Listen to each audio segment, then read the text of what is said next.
I'm the best. I pull those clutches out all the time. Are you ready to fight? No problem. Good. No now get problem. out of my way.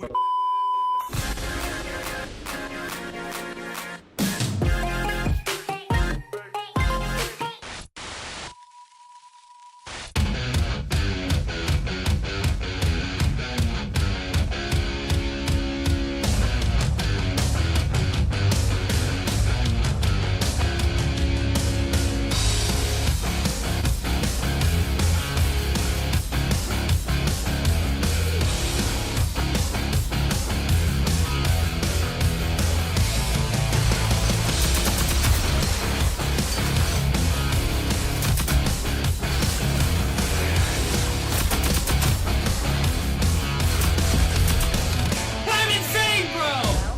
I'm insane! I'm the best!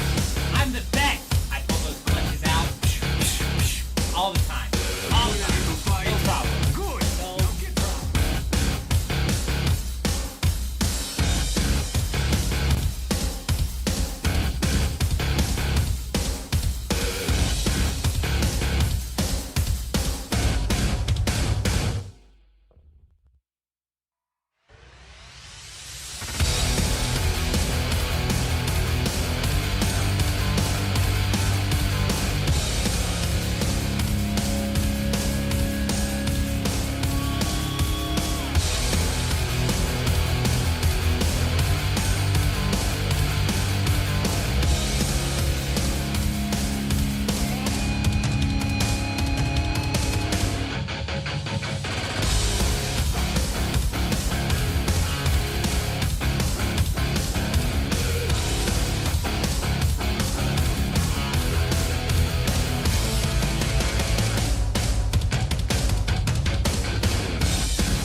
Hello there, good evening, everybody, good evening. I hope everybody's doing fantastically. Good to see you, I tell you.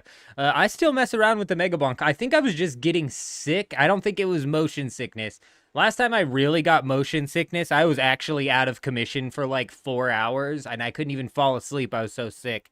I think I was just nauseous from the last time, because we've been swinging back in. We did take Eurism's advice and turn the opacity down, so that might have helped. But yes indeed, we've still been doing a bit of the bonk. We've been doing a bit of the bonk here, a bit of the bonk there. You know what I'm saying? We've been getting into it.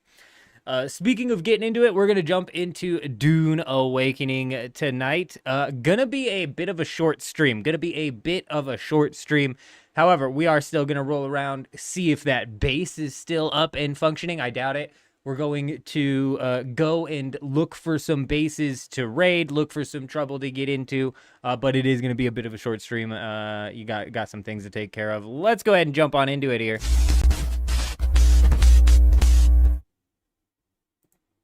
Before we jump into it, actually, I've got something. I'll be right back.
And I feel like shit tonight, I tell ya.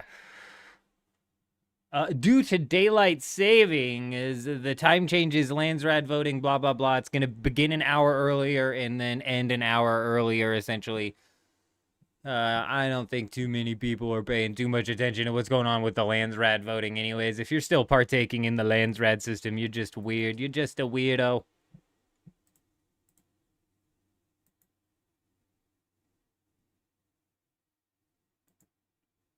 All right, place your bets. Place your bets. Is the base going to be up? Is it going to be down? Did somebody break into it?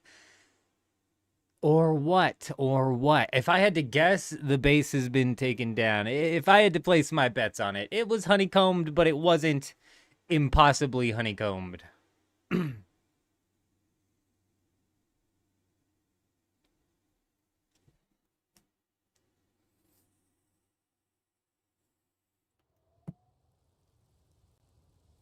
Oh, still up. It's still up.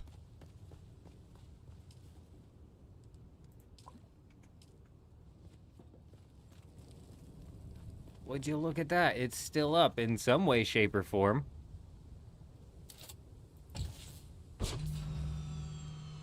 Interesting.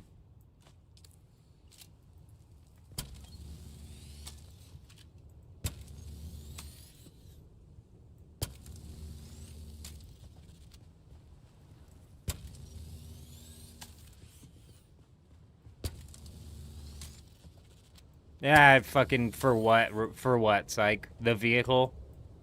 You know what I'm saying?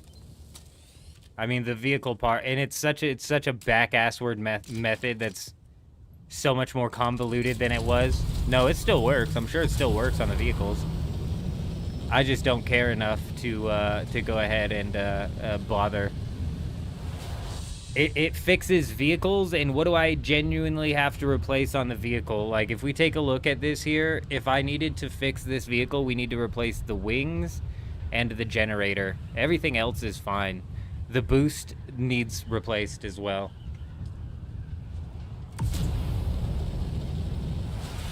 Eurism, good evening, my friend. Good evening. Good to see you. I hope you're doing fantastic.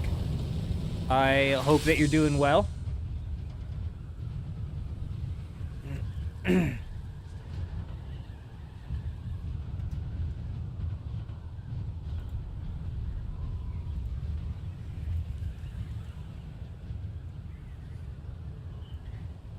Oh, we're just over 5 days away. 5 days and like 10 hours, 9 hours away from the launch of Arc Raiders. I tell you, we're almost like counting down the minutes here. Speaking of next week, so Wednesday next week is when I am going out of town. So there's going to be no live stream on Wednesday of next week. And then Thursday of next week, when Arc Raiders launches, is when I'm not getting back home until late that night. So we're realistically probably not going to be starting up the 24 hours Arc Raiders live stream until sometime on the 31st. So keep an eye out for that. Next week's schedule is definitely chunked into, because we're heading out of town for a couple days.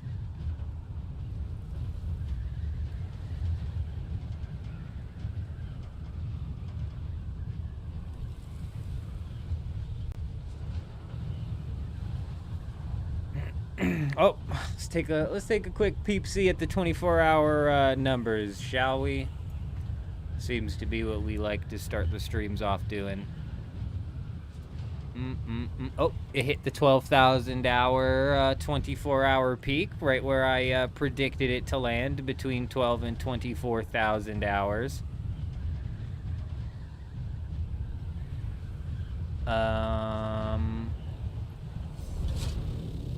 Okay. I'm seeing literally 0 damage done at all. Really?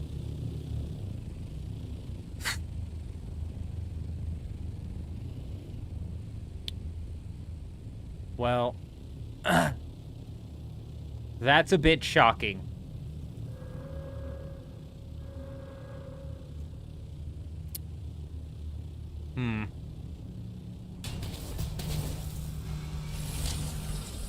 Is this game actually cooked? Like, is this game actually dead as fuck right now? Are we playing a dead game? Yeah, Halloween stream can, for sure. 100%. It's going to be a Halloween 24-hour Arc Raiders catch-up live stream. The thing is, I just don't know when exactly that's going to boot up and start. You know what I'm saying? I don't know when exactly I'm going to get back on the 30th. I haven't seen my wife in a couple of weeks, so we'll probably be hanging out for a lot of the day on the 30th, and then bada boom, bada bing. Bro, psych, like, are we genuinely playing a dead game? All people come in. So we built this base up yesterday in the live stream. The only people we had come and fuck with us was somebody who was watching us build the base up in the live stream, Dragon. Dragon came over here. Not even with ill intent. We just sniped at each other for a bit, and then he came and snuck in where I left the big gaping hole over there.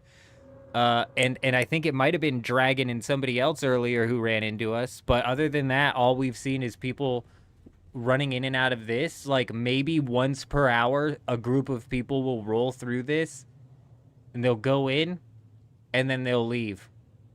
It's like that's the loop now. That's the loop. And I forget who brought this up. They either brought it up in the Discord or during one of the live streams. They said they're basically flying 15 minutes to loot schematics that they don't even want, to fly 15 minutes back. And that's what the gameplay loop has devolved into. This base should not be with 0 damage. This base shouldn't have gone undamaged. What the hell was that? Did you guys hear that? This base should not have gone undamaged. There's 0 reason. What the fuck is that noise?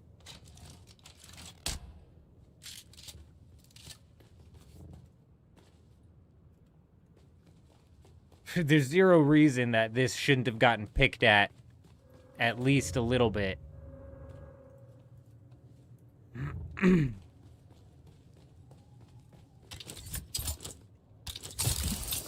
And that just kind of sucks.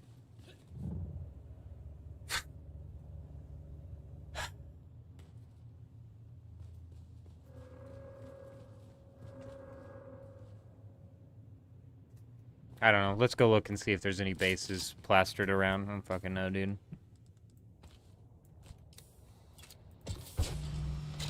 I don't even know what I would want for them to do.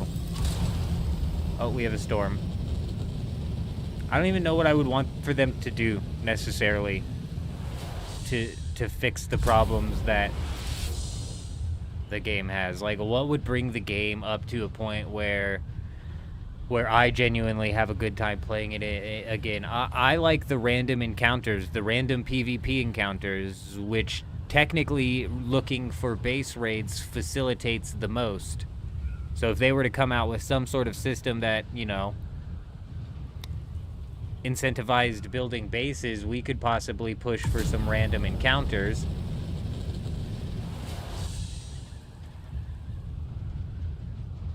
But even then, nowadays on hard, like, random encounters over on the DoGap server were just a lot more bearable because, yeah, you still had the if there's 1, there's 3 type thing, but it was different over there. See, in a new PvP mode for me, like, I don't know what the Crucible from Destiny is. I'm assuming that's some sort of, like, Battlegrounds or something like that. And that's what I expect to come from this game inside of the very first expansion. It's going to be 85% PvE, 15% PvP, and that 15% PvP is going to be some sort of, like, queue into Battlegrounds mode, like, of 3v3s or 4v4s or some shit. I think that would be really popular in this game. I think the PvP players would do that a lot. Still not quite the PvP that I'm looking for. This game doesn't function enough, in my opinion. Too much in this game is just non-functioning. Because I agree with you, but it's like these skills don't function as they're meant to. So are we just to assume that the guns function as they're meant to, and the blades and the... I'm super into the Battle Royale loop though, Psycho, so if Dune Awakening came out with a Battle Royale, even with this fucked-ass combat system, I would give it a shot, that's for sure. I would indeed.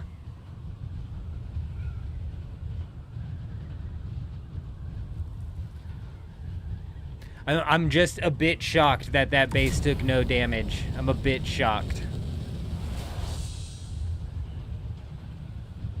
It's almost the same feeling I had when I was flying around Dew Gap, and we saw that there were... It was base after base after base that was completely abandoned. Even, like, big guild bases were just completely abandoned over on Dew Gap. And it was just disheartening, you know what I mean? It just, like... It was soon after that we decided to re-roll on Harmony. And that almost feels the same way. I thought for sure we were going to boot up the stream and that thing was going to be gone. Or at least picked at. Because the honeycombing job that we did on it was decent. There was a lot of honeycomb inside of that bitch.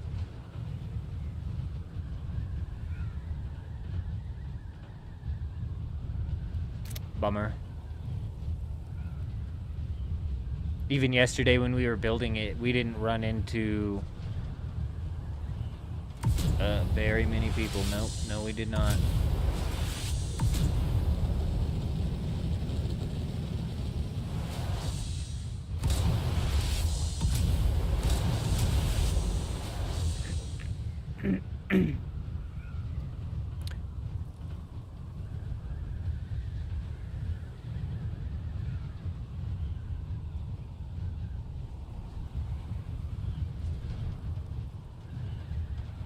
Makes you wonder what their next steps are. These guys, like, they desperately need to come out with, like, a developer live stream where they sit down and talk about at least what their, like, their plans are. Shit.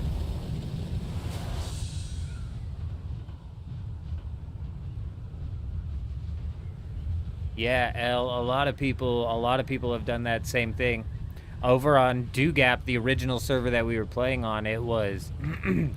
base after base after base abandoned, and even here on Harmony, we were talking about this yesterday, there's a lot less bases inside of the Haga Basin. A lot of people like Psych are saying, you know, they're breaking down and throwing it into the bank. Chuji's throwing it into the bank. Game's in a rough spot right now.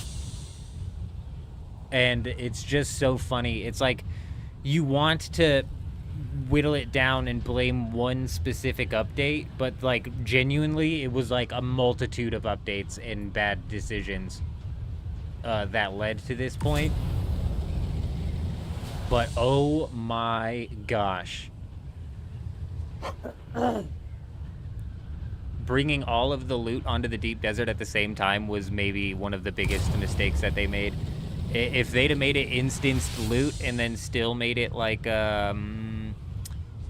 the same rotation as it was previously, the PvP might have still been facilitated. Also, I was a bit surprised how many of the PvP players just flat out did not want to partake in any sort of PvP the second that their shit was getting damaged.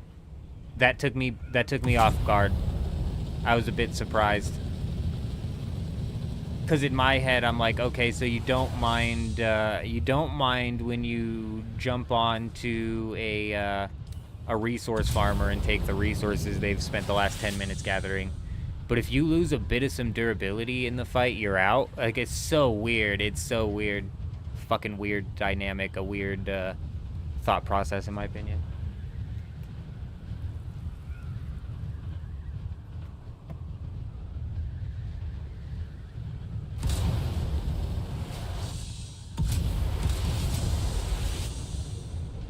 Yeah, what's funny is after the first couple of weeks, the honeymoon started to wear off here, and we started to point out some of the flaws and the cracks inside of the game. And a lot of people who are well aware of how Funcom handles game development were warning about what was getting ready to happen based off of Conan Exiles and stuff. Oh my gosh, they couldn't have been more right.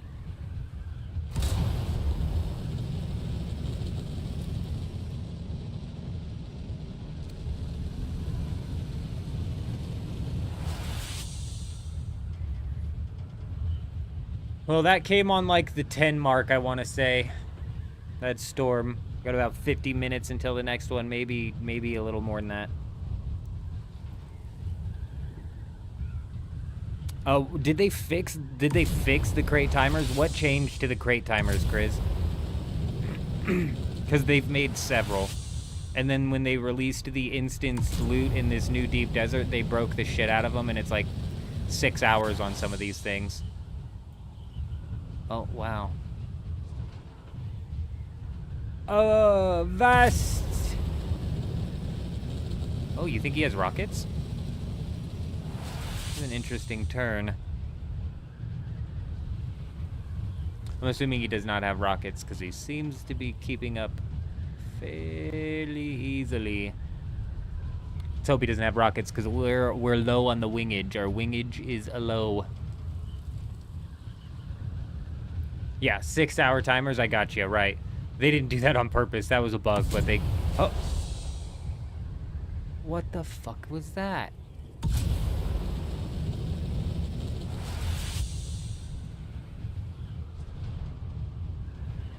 Did you see what I see, sir?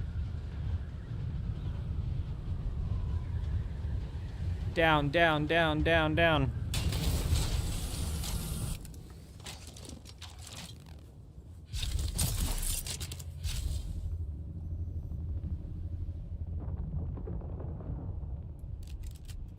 I don't know if that's a friendly or not.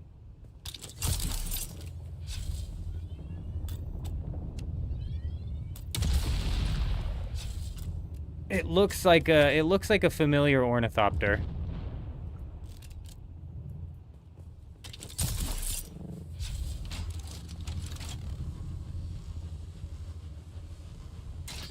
Now, what is this doing here is the question.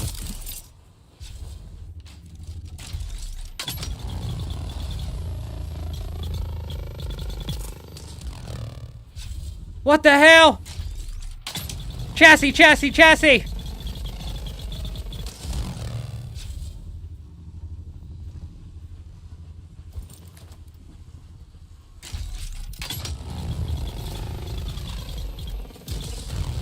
Uh-oh. That's not good.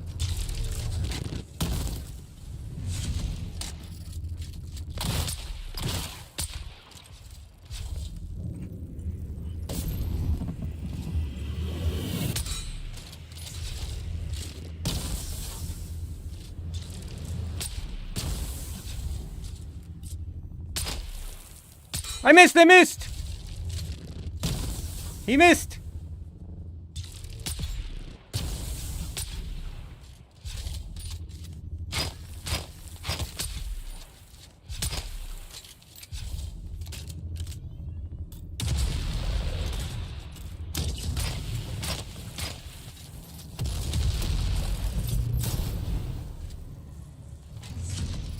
Uh-oh.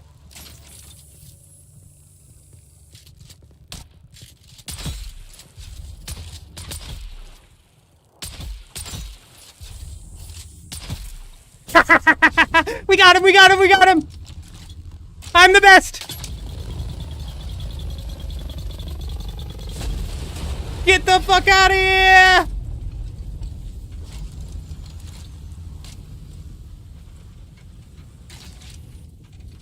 Go, go, go, go, go! The gravity mine! Oh, shit.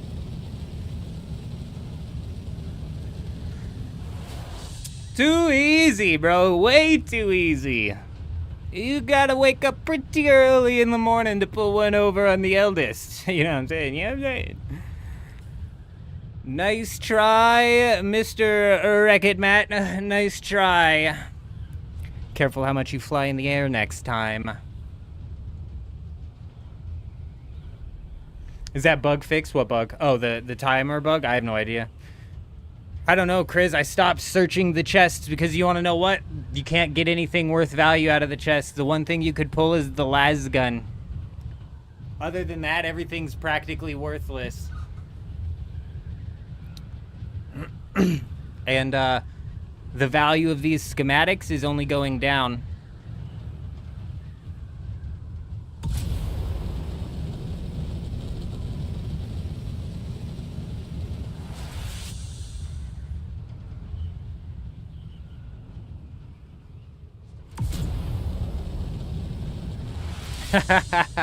Oh, indeed, indeed. Enjoy breaking down your ornithopter, my friends. It's tough life out here on the desert. Yeah, you like the whole shard server system, pretty cool, but coming from Conan, ain't no way they'll ever have mods on Dune. I think the IP is so locked that they can't allow. Doesn't Conan have mods? Conan has like mods and private servers, all that sort of fucking drama that goes along with it, blah blah blah. But no, I would say that's not going to come inside of Dune as well.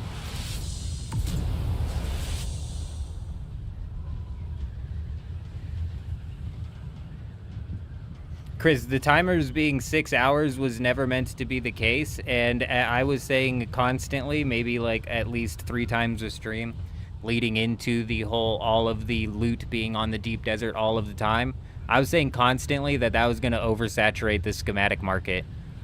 You might have heard me say that the timers being 6 hours is going to slow down the oversaturation of schematics, but even with the timers being 6 hours like they were in the first week of the full loot deep desert, we'll call it, the schematics still oversaturated the market like crazy because of the mole people.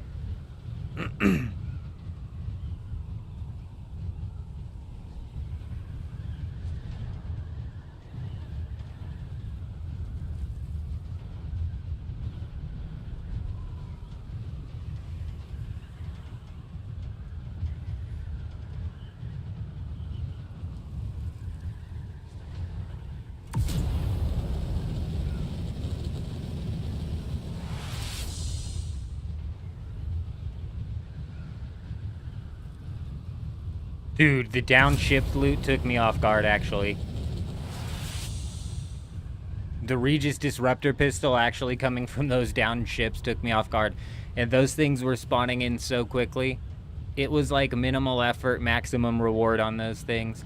And even inside of the labs, like I said, these PvP players don't want to go, and the PvE players don't want to go and risk durability to fight PvE to get a schematic that they don't want. So I don't blame these people for going Mole Man, but they've gone full-on Mole Man, which has just made it to where they don't even have to try. It's minimal effort to loot the labs even.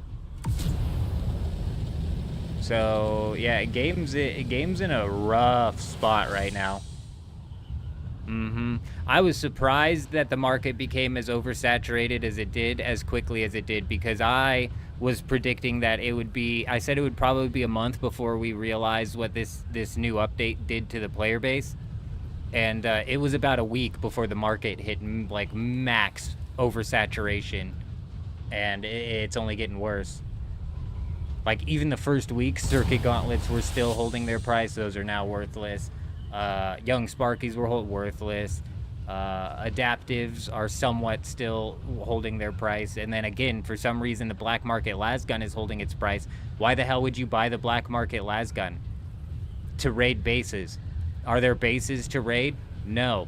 If you're going to use your black market lasgun, which costs you 200 million Solari, and it's the last bastion of a schematic that costs anything on this server, and you paid 200 million Solari for it, are you going to use it on just any old base, or are you going to want to, like, try to guarantee? That might be why the base that we built up yesterday in the PvP zone didn't get hit, because people don't want to waste their lasgun hitting a base where they're not certain that they're going to get anything out of. I don't know, man.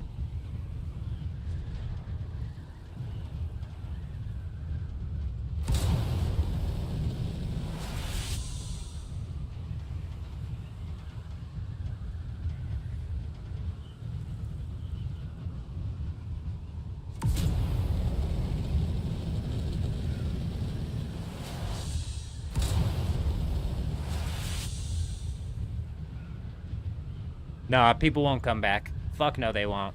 That's not what drove people away. And this is what I was saying. It's not just one singular update. It's a whole bunch of updates that stems all the way back to making all the way up to the E sector the safe zone. Like that's where the problem fucking started, and I called it out. I said these guys left turned on their PvP endgame aspects so fast that this is something that we should be worried about. And then week after week after week after week, just update after update, they just make it worse and worse. Yeah, but the Titanium Islands had bases, but what types of bases were those, Grizz? They were forward operating bases that, look, the Titanium Island still has bases. But that's a forward operating base that gets emptied out after they're done with their mission here. Back when the entirety of the deep desert was a PvP zone, except for the shield wall, people would bring refinery bases out here, and they would process some of their titanium into, that shit into plastanium. Why would you process it at all anymore nowadays? What do we got these guys? What do we got going on over here? These guys are kissing each other in the air or something. Giving air smooches.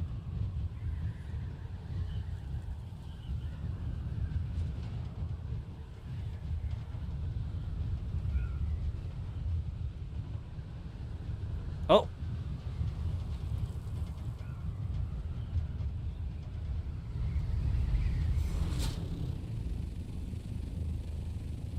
Wasn't expecting rockets.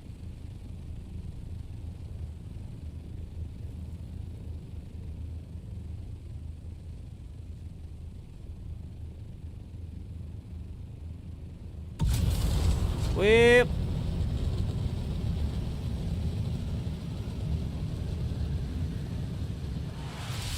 Let's go slap down some repairs, huh?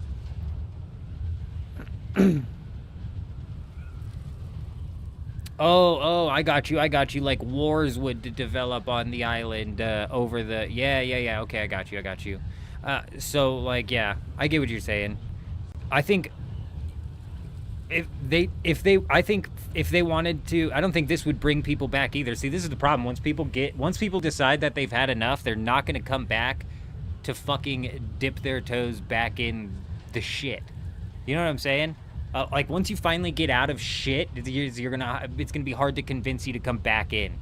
So I don't think even if they removed the schematic system dropping in the entirety of the deep desert right now, people wouldn't come back. Damage is done.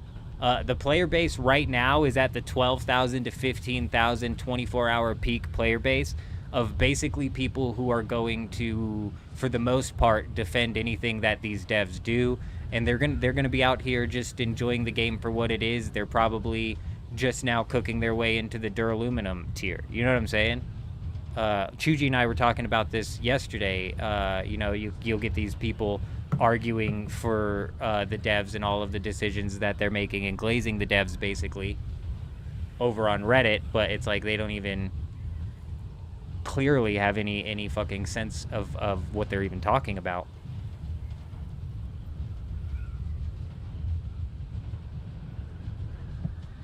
So those are the type of people that are left. What will bring people back to dip their toes into the game is the next expansion.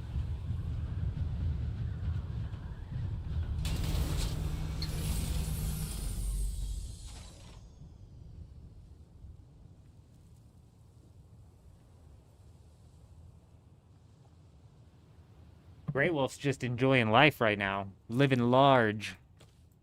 Living large.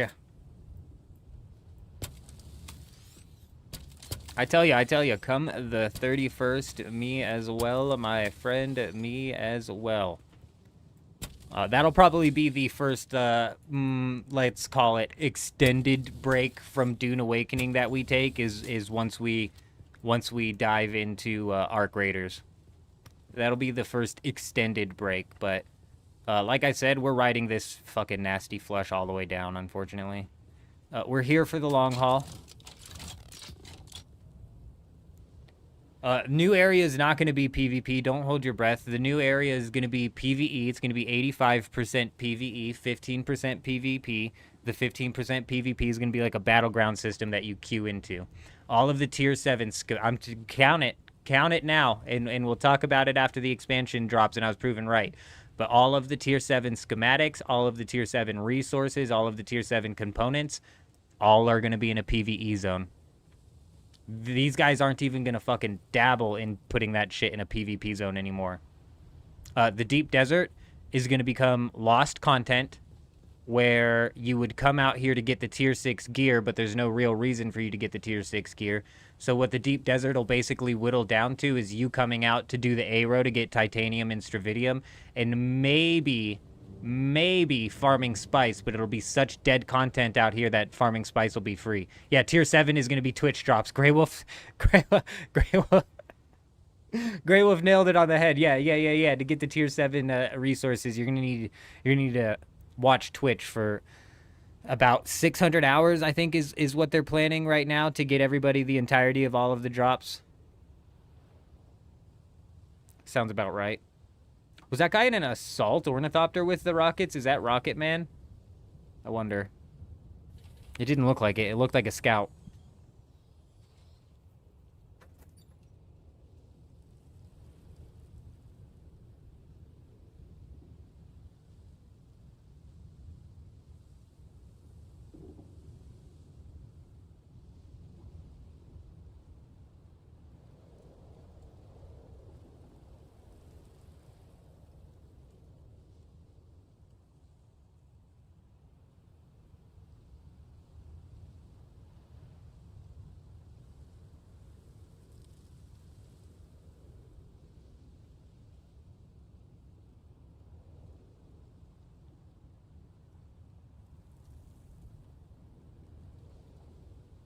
Ray, after they came out with the whole move from your vehicle into your bank system, we basically closed down the Dew Gap base. The Dew Gap base does have 31 days of power in it, but I could let it rot and I wouldn't be losing out on a whole bunch. We moved basically everything into the bank. Over here on Harmony, I don't think we're going to ever get to a point where I'm like, okay, I'm going to move it to the bank because we might be out for like 60 days. You know what I'm saying? I always see us bouncing in and out of this game at least, like, even on the worst months, at least probably like 3 times a month. On like the worst months, like let's say, what the fuck? What the hell even is this?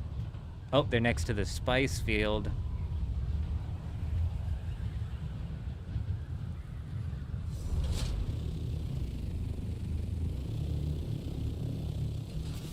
A little peepsy in there. Huh? Okay. Interesting.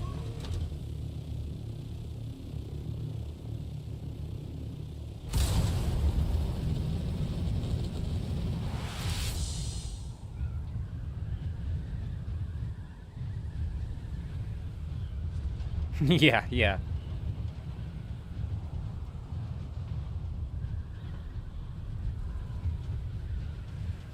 So like with Arc Raiders, we're gonna be going hard on Arc Raiders. So like, let's just say, for example, the month that Arc Raiders comes out, from October 31st up through November, we're gonna be going really hard on Arc Raiders. But even then, we'll probably still have a few Dune Awakening streams scattered throughout, where we're just doing exactly what we're doing now, just kind of out here looking for bases to raid and random shit to get into, because even as you just saw, you know, we're just flying around, all of a sudden an ornithopter starts following us, we look at an island, there's an ornithopter tucked away in the island, we end up fucking killing 2 people and breaking somebody's chassis. Like, that's the sort of random event that I have fun with over here. That's why I have fun looking for bases and doing this. I don't like the organized PvP, because, like I said, PvP is not meant to be taken seriously in this game. I know, Sil, I know. You know what? Like, right now, I'm doing the single parent gig, so I'm telling you, my days are actually flying by. The 30th is just creeping up so fast.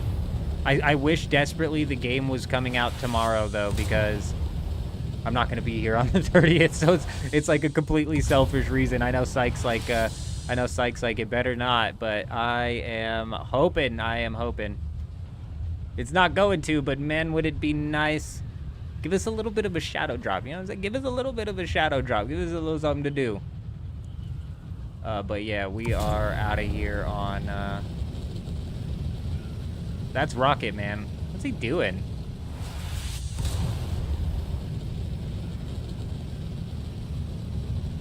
Or a cave on an island or something?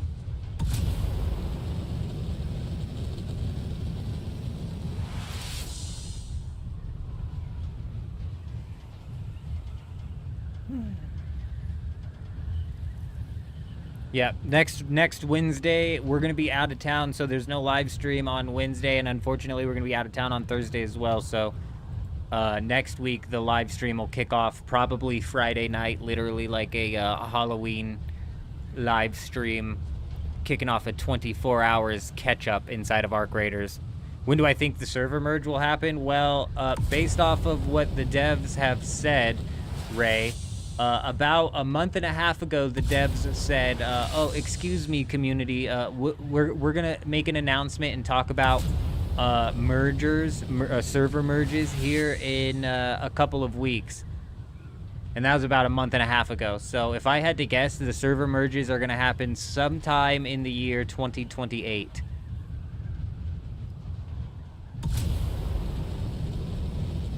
Especially if we take into consideration how long it took these guys to get the deposit all button into the game, right? Like, server merges is no big task. That's like a deposit all times 10, so that might be like a 2030 aspect. It'll be like their 5-year anniversary update. That'll be the DLC. Turrets and server merges. They'll finally whittle down the 42,000 servers that they opened up down to 38,000. Knock like 6,000 off.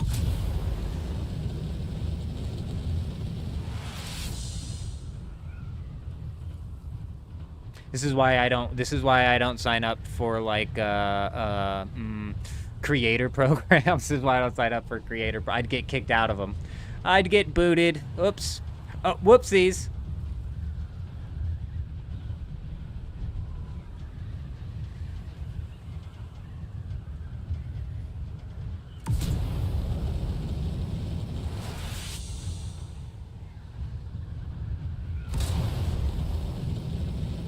What is this guy defending over here? You know what I'm saying? What is Rocket Man doing over here?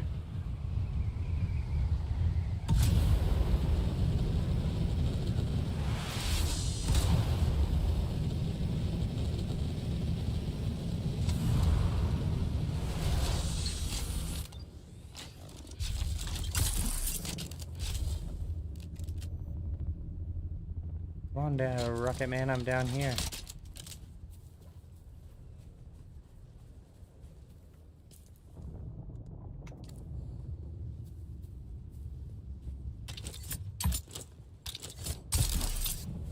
Surprise! The old man flies.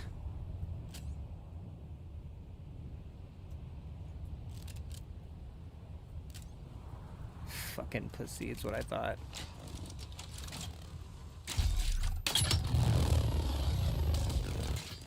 That's what I thought.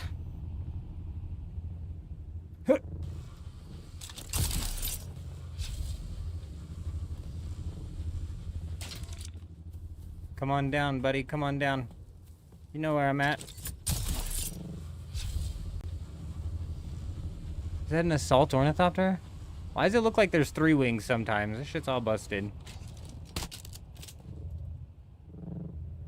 How do I pull up so fast while you're flying? What do you mean? I'm gonna need just a little bit more context is what you could possibly mean.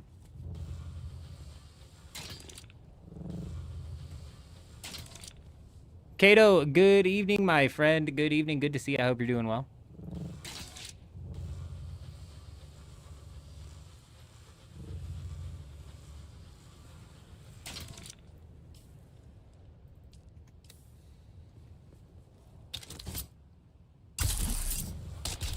Oh, yeah, you better run all the way to that island, you chicken shit.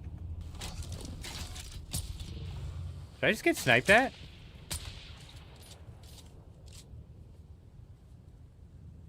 Oh my god. What the hell was that? Did you guys see that? There's somebody here.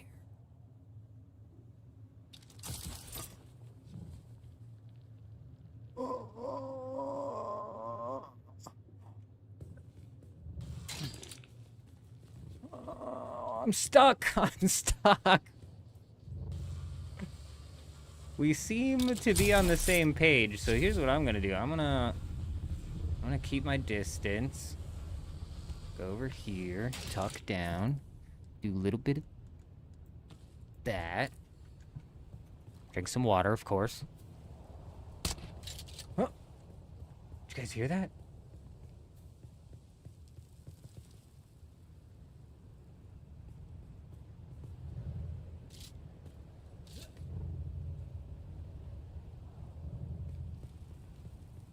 You pull so straight up so fast.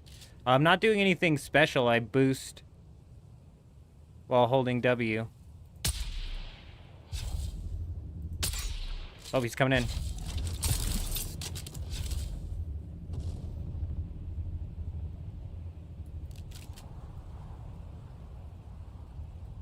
Bro, this is chicken shit behavior.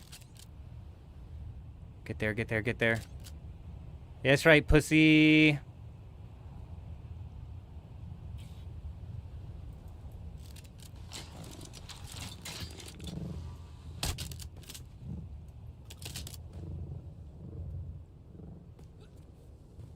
I don't know who's on this island with me getting shot at by this guy, but trust me, I'm on your side. The eldest of the men, Jenkins, has arrived.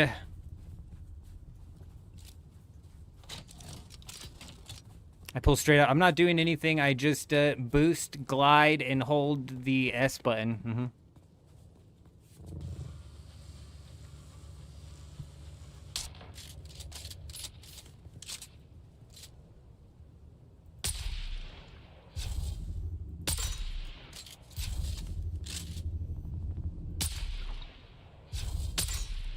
Hard to. Oh, we actually hit. We actually hit.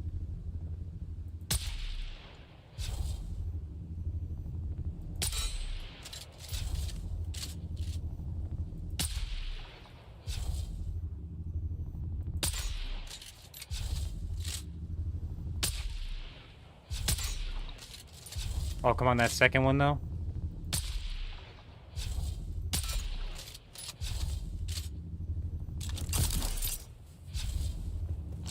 This guy's a pussy.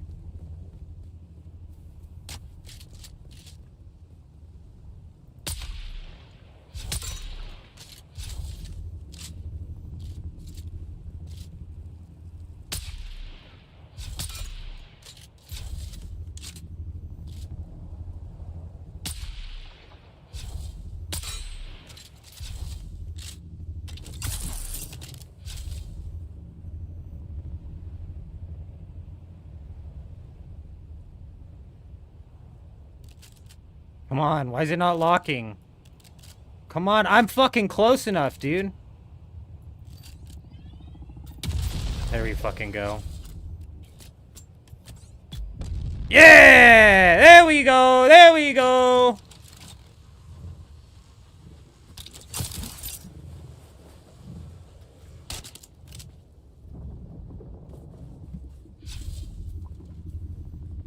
Friday night, no one's playing. Indeed, indeed. Not only that, we had a base in the PvP zone on Harmony last a whole night without even taking one hit.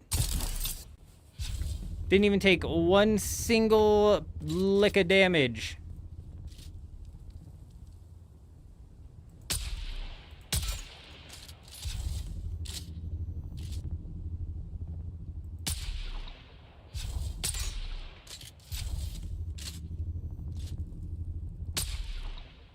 Oh, that was on. Oh, we got more. He called in his cronies because he couldn't handle it all on his own. Oh, that was on. Tell me that wasn't on. That was on right in his cockpit.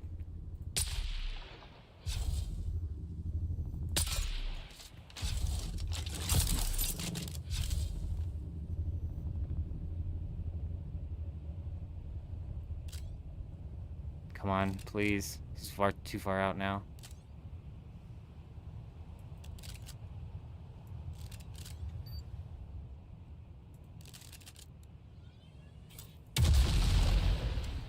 I can't tell if that guy's friendly or enemy, but they killed the ancient way. Oh, there's another one.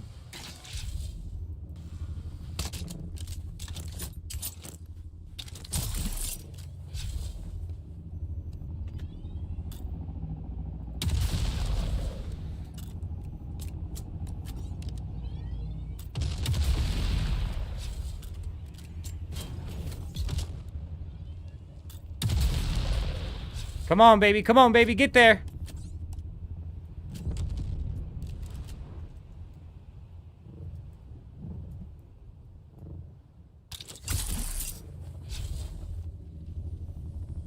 Uh-oh, he landed. Means his boys are probably gonna come.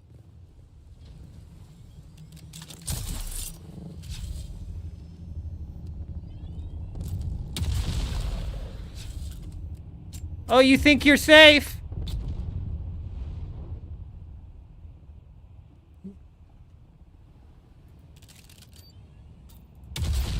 Think again! Huh. We're good, we're good, we're good. They killed all rockets, they only follow for 50 meters? Yeah. Yeah. Just another thing they did to kill this game, isn't it? I used to love the way the Ancient Way rockets used to land. It was so good. You think you're safe? I don't play favorites.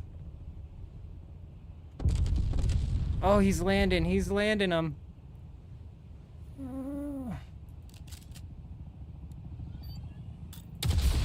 Turn the tide. I'll help you turn the tide of the fight. Oh, he's doing it. He's doing it. He's hitting it. He's hitting it to the moon. Oh, and we got him. You can't to the moon on the eldest of the man Jenkins. Trust me. Trust me. Not a smart play.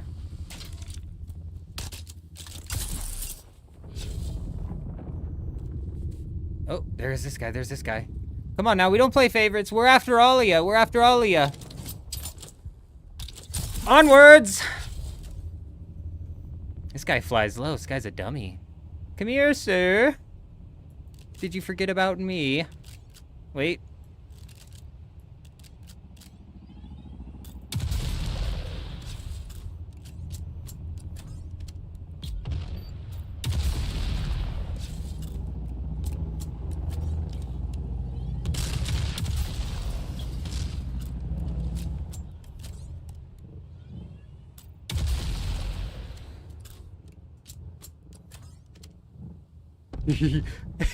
Go repair your shit again, buddy. Go repair your shit again, pal.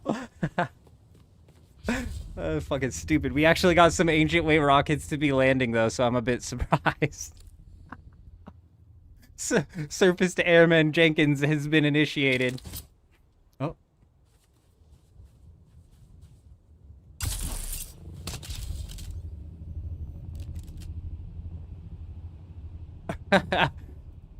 We play no favorites. We target anybody in the air around here. I don't even know what sparked this off. There's that one guy flying around shooting rockets, and then now all of a sudden there's 3 people with rockets all hanging around. No, was that a speed hack? No. If you hold, there's like a certain combination of keys that you can hit on your keyboard while you hit control. It just bugs the ornithopter out and shoots at 250 kilometers per hour backwards and into the sky.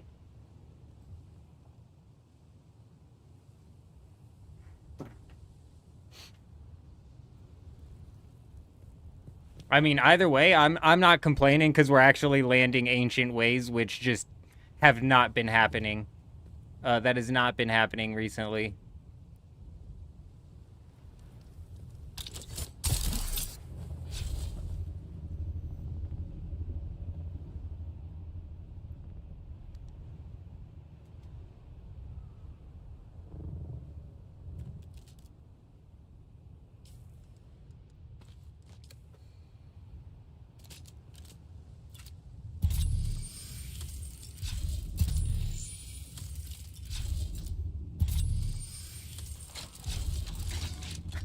Where'd he go?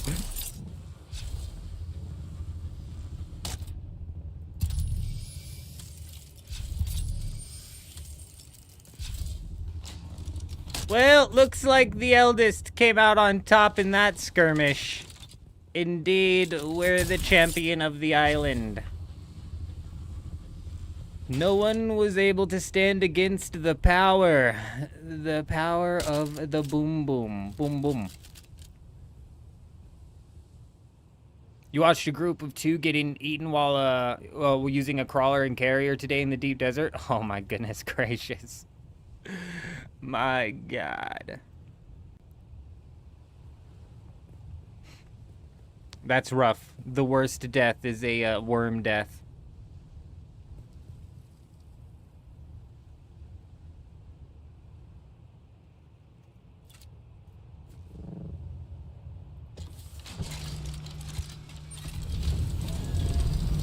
Onwards.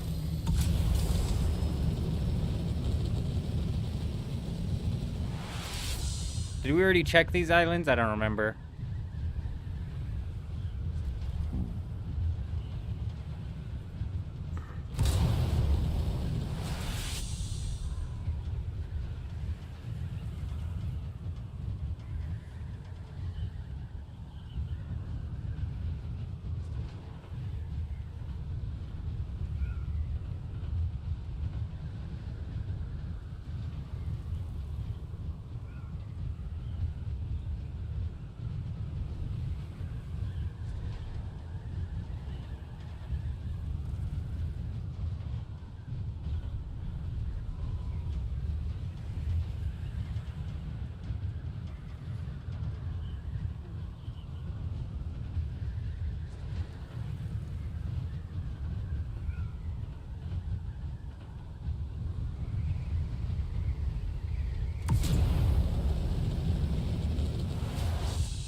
An island? A bowl island without a control point. I mean, there is one, but it's on the outside. That's interesting. You could put a cheeky little hidden base inside of this island in several different spots. Where's the finger?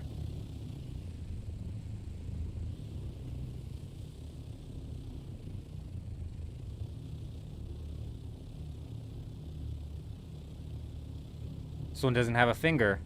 Huh.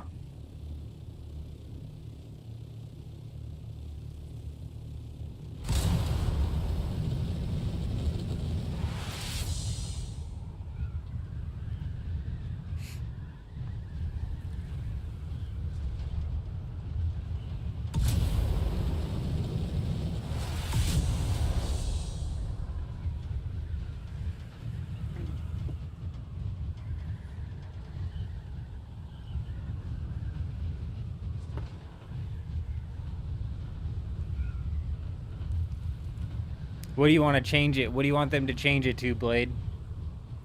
Because I would argue that there's nothing that they can change it to that would prevent cheaters. Yeah, but basically every single anti-cheat on the market is already cracked at this point in time. That's why there's day 1 cheats in every fucking game.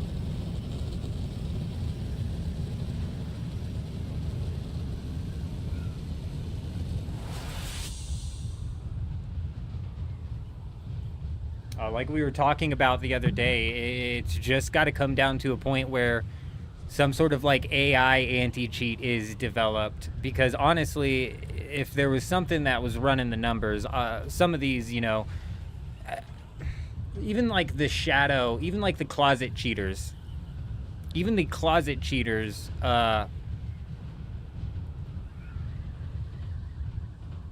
get picked out and have stats that are not realistic. You know what I'm saying? So I don't understand why the anti-cheat doesn't pick up on unrealistic stats, flag it, and then obviously action upon it.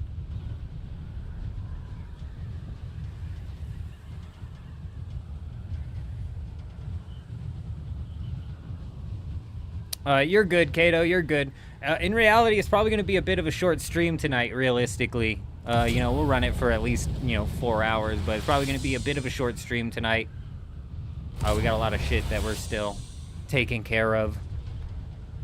A lot of stuff we need to do. It's going to be a busy weekend. We aren't going live tomorrow being Saturday. We will be live Sunday night, though. And then next week is kind of going to be super weird because we're not going live Wednesday or Thursday.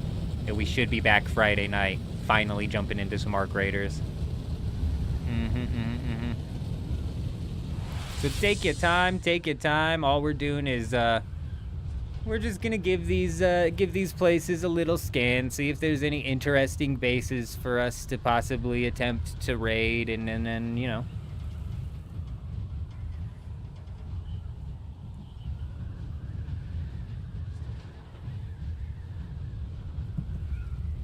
I don't know what that is, Blade. But I know that there was, like, fucking a lot of cheating happening inside of the playtest. But that's with every game. It genuinely, there's not a game that you can have come to... Battlefield 6, which forced you to go kernel level on their anti-cheat system, still had fucking cheaters in the game during the test. So that's what I'm saying. It's like, if they swap anti-cheat, wouldn't make a difference. I'm relieved that they backed off of the free-to-play model. Like, as nice as it would have been to have, like, like, let's say that player count boost from the people willing to try it out and play just strictly because it's free to play. Man, that opens up, like, a nasty door for cheaters. Like, a really nasty door for cheaters. So I'm glad that they went the pay-to-play model.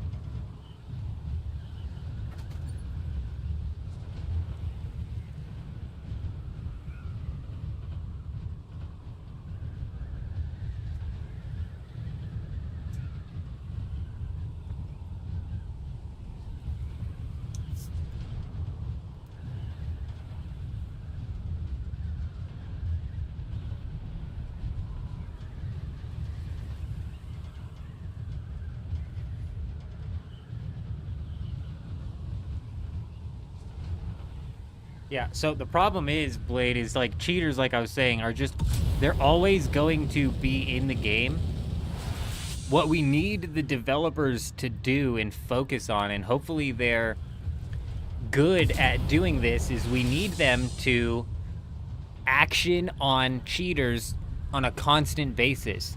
I'm talking like daily ban waves, you know?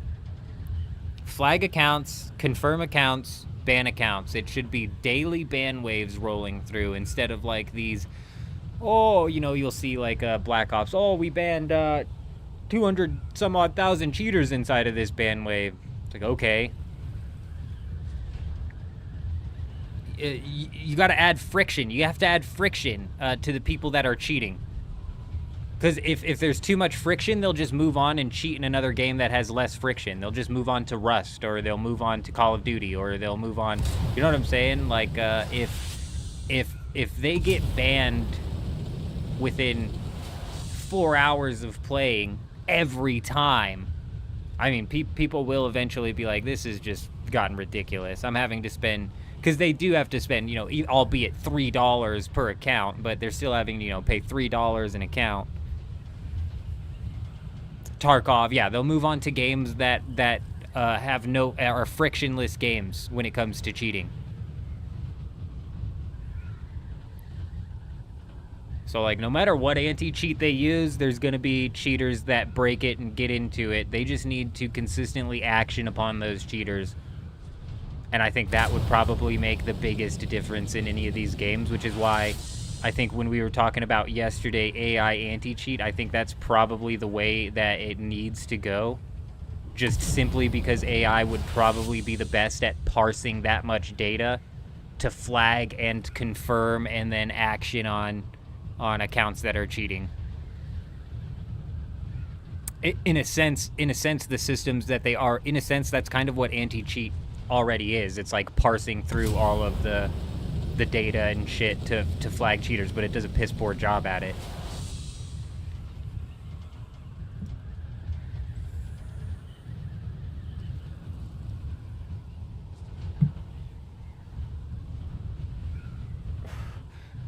cheaters got banned on the daily, I think they would walk away, especially with the extraction shooter aspect of it. So they cheat for a day, they get up to, like, let's say the Jupiter sniper, because they've been cheating all day. They win every raid. So they get up to the Jupiter sniper, but then they lose it and they have to re-fucking grind up to the Jupiter sniper again the next day on another account. I mean, there will still be people that do that, but the more friction, the more knockoff, I think.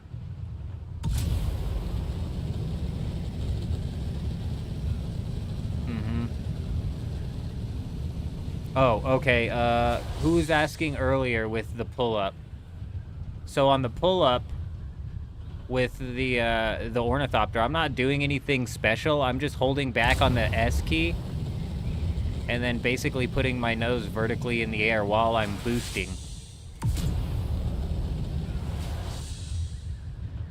If you're talking about it from the ground, it's a bit more complicated. You gotta hit the right buttons in the right order, and I often do it. I think it goes boost, glide, S, and sometimes I do glide, boost, S, and that fucks it up.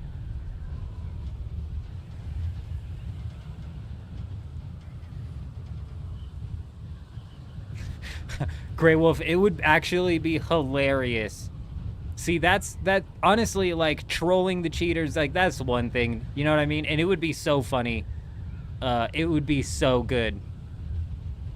Similar to kind of like what Warzone does now sometimes, if their anti-cheat actually flags properly with the no parachute or the invisible enemies or the mirroring player or whatever, you know what I'm saying? Something to troll the cheaters would be funny. But I'd rather they just got actioned on and taken out of the game as quickly as possible. Because the quicker you take them out of the game, the better. But trolling them does add a bit of friction. So if unbeknownst to the cheater, they all of a sudden have the AI hard locked onto them, they're just gonna be some new Reddit user sitting there bitching about how the AI's too hard. You know what I mean? It'll just spawn some new Reddit thread. Shit, bro, it's funny. It's funny. J Wolf, my man, good to see you. You talking about your base? It's doing.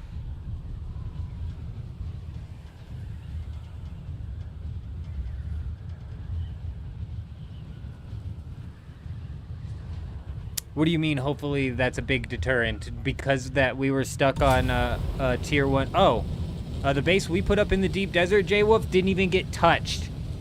Dude, can you believe it? It actually did not even get touched.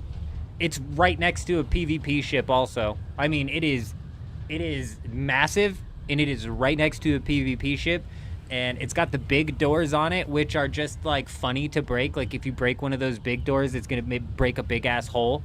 Nobody even touched it.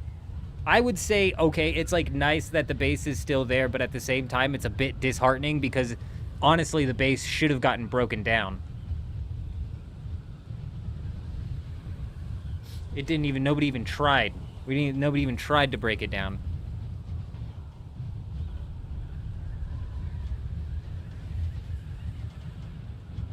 Oh, right. So they kind of would be like almost, they would get out of tier 1 probably pretty quickly into tier 2 and to tier 3. Because I don't anticipate that they would be able to ban them that quickly. But, yeah, having to basically fresh start from tier 1 every time, I think it would get old. It's not like a Tarkov either, where a cheater with tier 1 weapons is just as capable of pulling off a play as anyone else.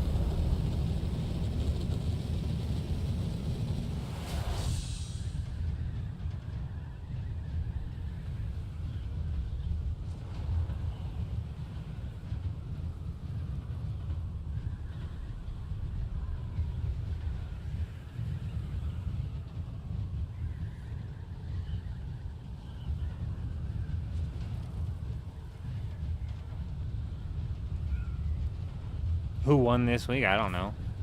Harkonnen.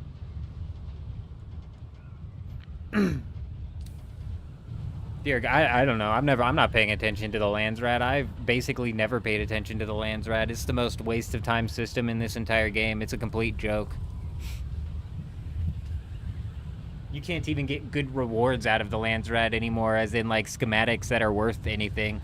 Now it's even more of a waste of time since all of the schematics are everywhere on the deep desert. This game cooked itself alive, and it's actually crazy. It's crazy. If I had to assume, J-Wolf, they're going to be voting for production.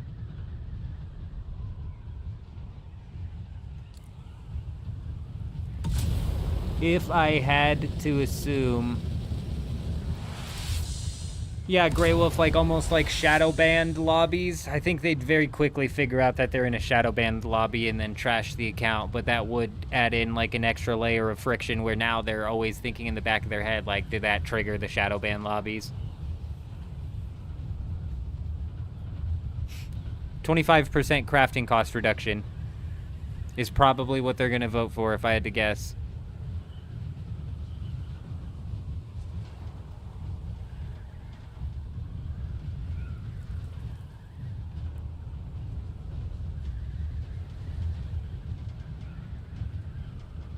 How can you see how many people are in the siege again? The Dune status website.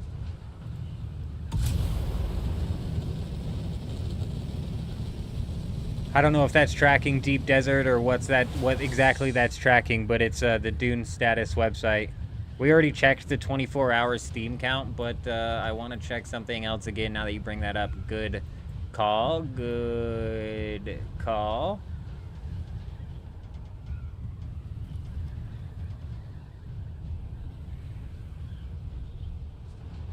I mean, it's got about 1,000 more players on right now than it did yesterday at this same time.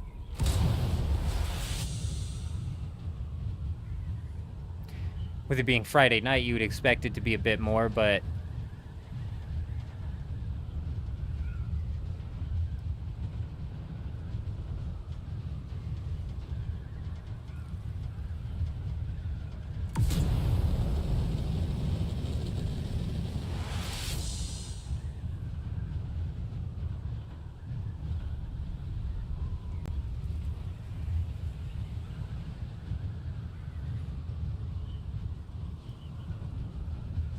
Dude, damn, bro. I mean, shit, dude. Megabonk has 42,000 people playing it right now. That's crazy, bro. That's crazy.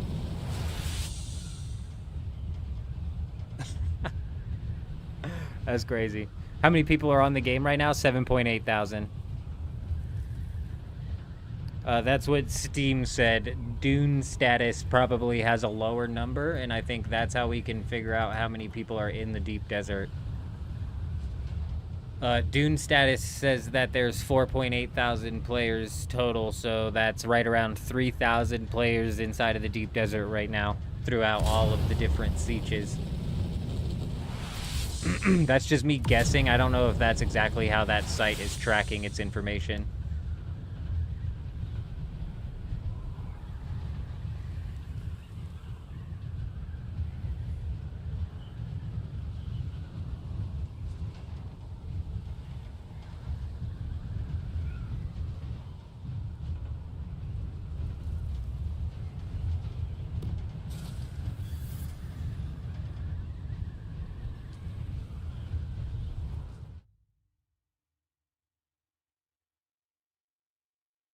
Dakota, my man, good to see you. I hope you're doing fantastic.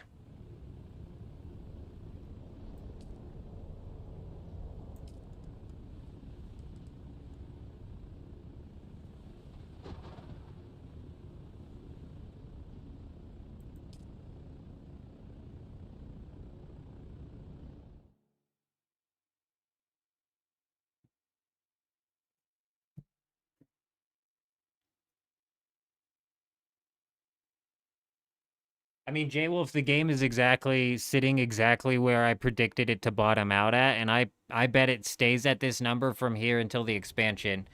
And that is a 24-hour peak of between 12 and 15,000. I bet it stays this way from here all the way until the expansion.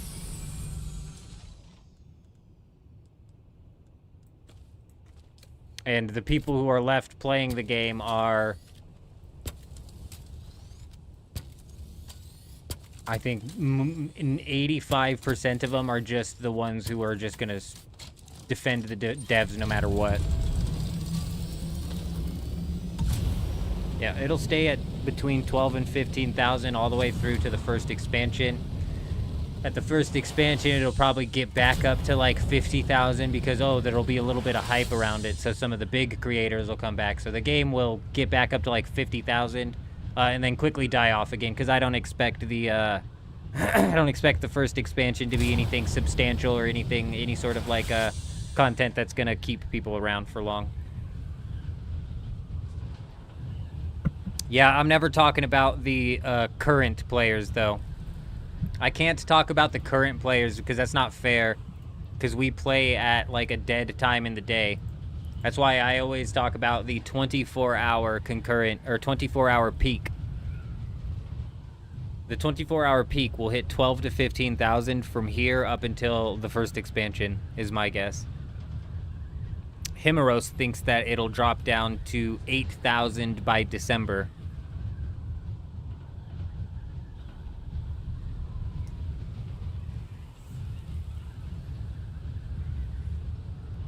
That's 8,000 on the 24-hour peak. Yeah, no, true. It is, it's only 9 p.m. here as well, but... You're right, 9 p.m., 8 p.m., 9 p.m. on a Friday night, I mean, you'd expect more than 8,000 on, but the game is floundering, and it's only hitting a 24-hour peak of 12,000, so it's not going to get over 12,000, and it's only going to go down the later on in the night we go.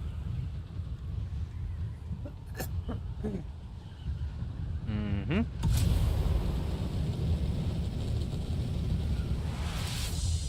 When does that come out, Grey Wolf?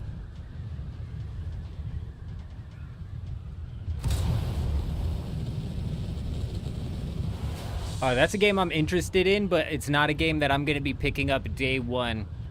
I'll be waiting to see how the reviews pan out before we like full send on doing something like that. But that's definitely a game that has my interest. Something else that I'm actually excited to play is Clockwork Revolution. They showed that off at the Xbox Games Showcase, and damn, it looks like a solid game. Hell yeah.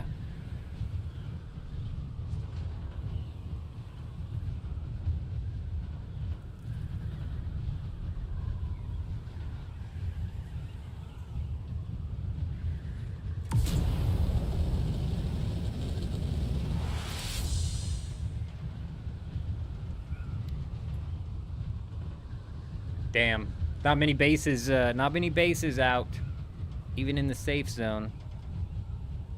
Used to be every island had some bases on it. Now we got these fucking 3 instances split, dude. I wish they would revert that change. If they... No change that they did would bring players back. But there's things that they could do to stem the bleed of players that are leaving now. One of those would be to revert the instances over on Harmony. One of those would be to expand the Deep Desert PvP zone. I mean, 8,000's pretty bad, J-Wolf, for what should be a pretty damn popular IP, let's call it, with Dune Awakening, especially with games like Megabonk, which has been out for like a while now. Still at 42,000 players right now as we speak. It is somewhat comparing apples and oranges there. So let's compare apples and apples. Let's pop over to the Steam charts and take a quick look-see at Once Human. This is a free-to-play game, so it's not quite apples to apples, but it is a survival MMO game. This has current players of 16,000 with a 24-hour peak of 25,000.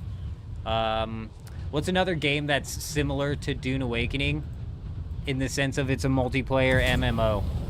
A multiplayer survival MMO, sorry. kind of like persistent server, because even Once Human doesn't quite have, I mean, they have persistent servers now, but it's weird.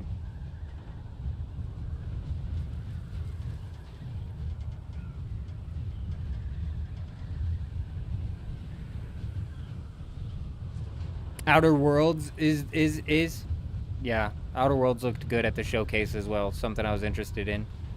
I'm gonna wait for the reviews and shit to come out, because I'm not really big into the story games, but that kind of seems like also like an RPG-esque style game, not quite handheld.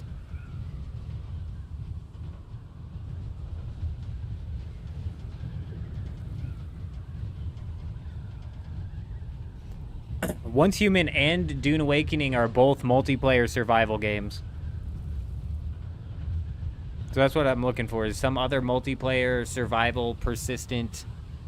You know, this game is actually not popular, and this is probably a good comparison as well as a game that has failed, but is somewhat similar to Dune Awakening as well. I wonder what this is at. Yeah, Nightingale. This is a game that's similar to Dune Awakening. It's only at 230 players, so... Sheesh, talk about a fall off.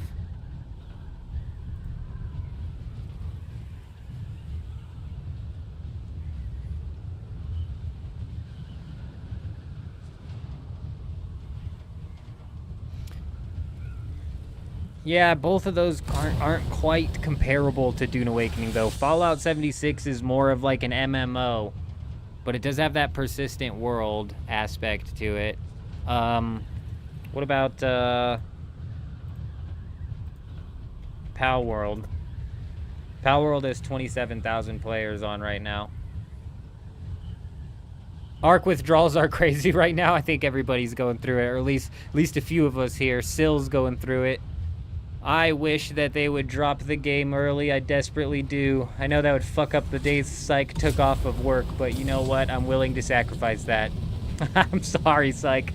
I'm sorry. I'm sorry. It's totally selfish because I'm not going to be here on the 30th, so... Indeed. Oops, Sand is doing another playtest tomorrow. Nice. That's actually interesting.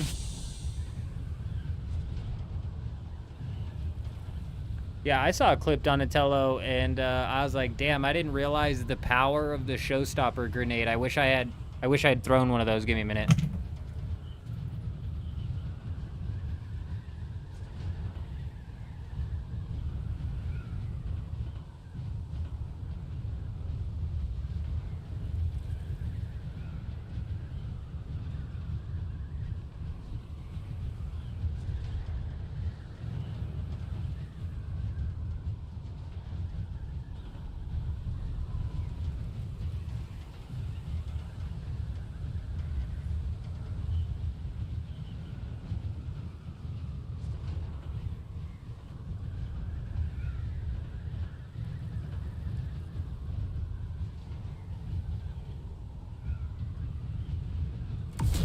Nailed it.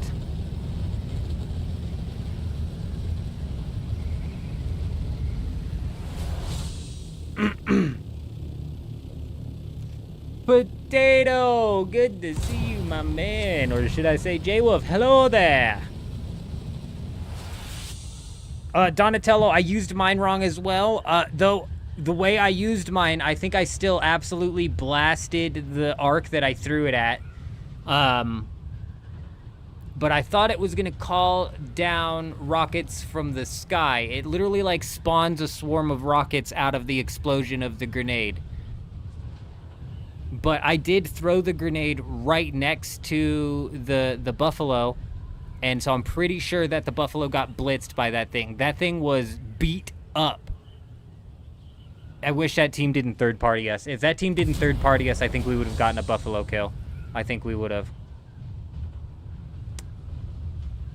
But, you know, it is what it is. It is what it is. What I was saying, though, is the showstopper grenade is powerful, man. It's got a massive area of effect, shock, and it disables arc. So you could throw that thing at a Rocketeer and then just break the Rocketeer. Bada boom, bada bing. Yeah, Sil, what I expected it to do was, like, explode, and then, like, an ordnance to just come flying out of the sky. I don't fucking know what I expected. When I saw the clip of somebody actually watching it explode, though, I was like, oh. And then I was like, okay, I pretty much for sure hit that arc then, because we threw it right next to his ass.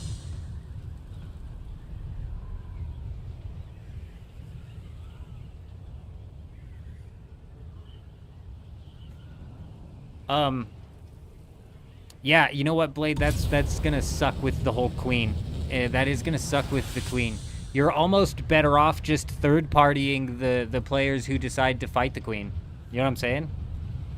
You're almost better off just waiting for the third party anyways. Like, that's the better play there. That's the smarter play there. And sometimes in games like this is what I like. Sometimes in games like this, it's like, it is like three-dimensional, I call it first-person shooter chess, because typically I'm talking about Apex Legends. You know, Apex Legends is, I would say, 60% gunplay and 40% positioning and timing.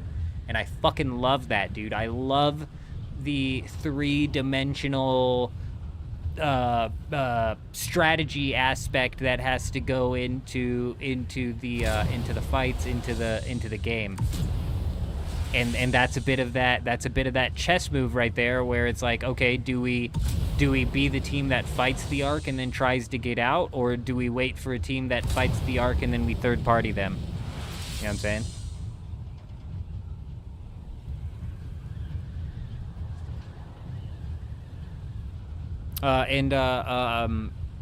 Think, you know, I saw a thumbnail to a video that was talking about the whole Arc Raiders woke agenda shit, and basically, from what I understand, the only thing I noticed or saw was the body type A, body type B, which, I mean, that shit is so stupid. That is so fucking retarded. This is the dumbest shit in the world. I totally agree.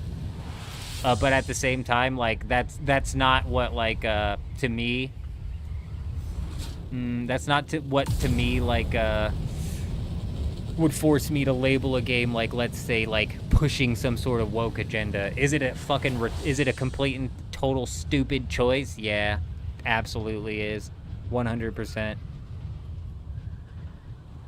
But, I mean, at the end of the day, we're playing an extraction game, so if the story starts shoehorning in some, like, anti-capitalism fucking type agenda shit, it might be another, I haven't paid attention to the story, though. I don't give two shits about story or lore, so chances are I would never pick up on it, because I skipped those scenes. We're out there playing an extraction game, you know what I mean? Getting into some PvP. In, like, Blade's saying now, that's why it's become, like, some sort of stupid-ass industry standard, which is why it's like, I don't even, that's not the hair that breaks the camel's back for me when it comes to labeling a game as trying to push some sort of agenda. I think there's far better examples. I don't even know if Ark has the story Grey Wolf. There was a couple of cutscenes and some sort of something, some sort of people are, some sort of something is sending the Ark harvesters down to the planet to search for minerals or something. God, I don't think they know what the things are scanning for or collecting. But apparently, if they find what they're looking for, the planet always ends up getting destroyed or some shit. So I don't honestly know. I don't honestly know. Yes, it has, like, some sort of back-end story, but like I said, it's a PvP extraction shooter game. It's not a. There's much better examples of games that are absolutely shoehorning in some woke-ass agendas, and most of those are, like, story games. You know what I mean?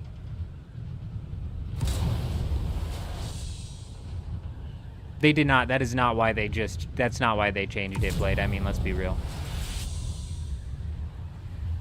They changed it because there's some fat, giant, facial shield glasses wearing motherfucker at that company who said, actually. I mean, that's why they changed. Let's be real. Let's be real. Let's be real. Let's be real.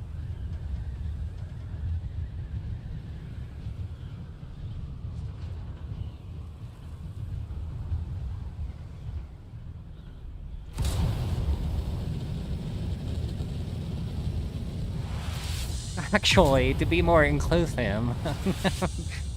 Get out! You're fired. You're fired.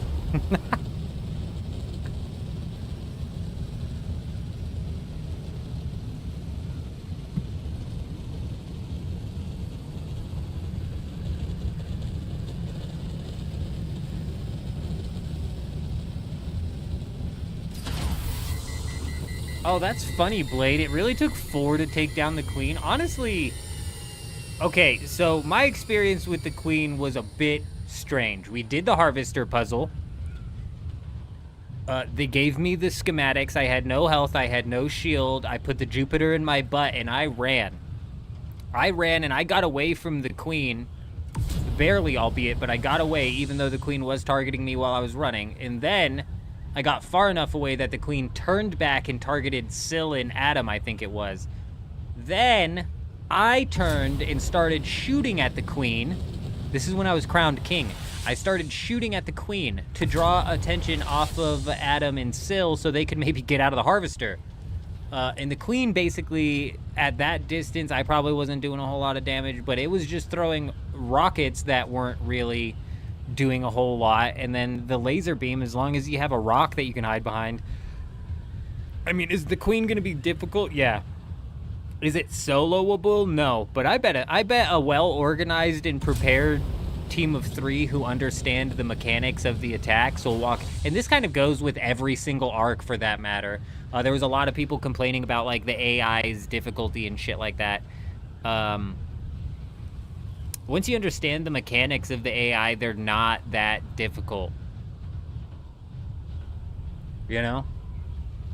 Even the Rocketeer. I've seen some clips of people taking down a Rocketeer fairly easily. Fire, my man, good evening. No, we haven't found any bases to raid yet today. Nobody's touched our base, surprisingly. Not even a little scratch on it. We were flying around earlier, and we ran into one person in the sky who then followed us. And when we were scouting out the island to land to throw rockets at the guy in the sky that was following us, we found somebody else that was just parked there. I don't know what this guy was doing. And we took the guy out who was parked there, broke his chassis, while at the same time we used a gravity mine to take the second guy out. It was hilarious. Then we conquered an island, basically staving off some sort of aerial assault that was happening on this island. Indeed.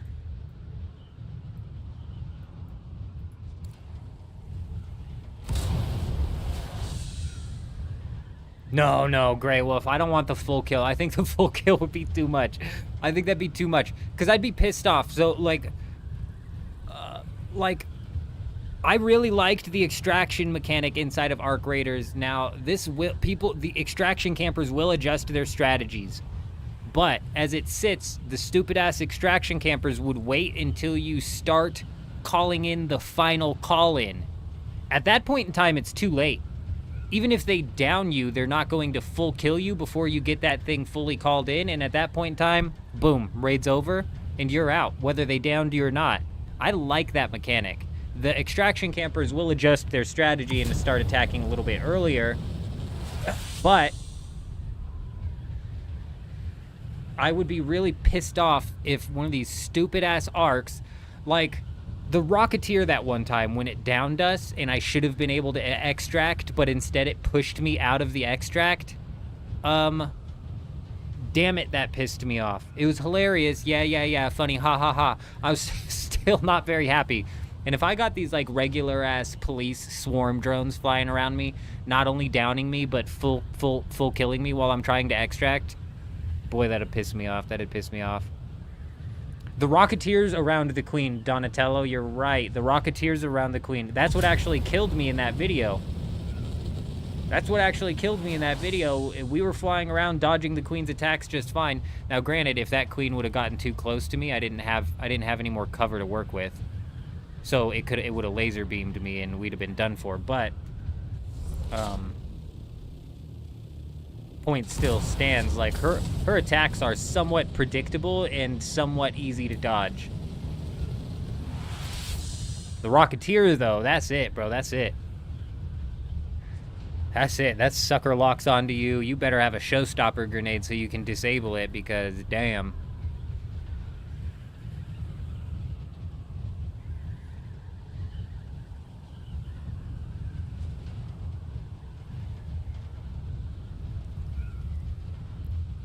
Yeah, how's No Man's Sky doing, driver? The last time I was jumping into No Man's Sky, I didn't really do a whole lot inside of the game. You know, we just messed around a little bit and then just bailed.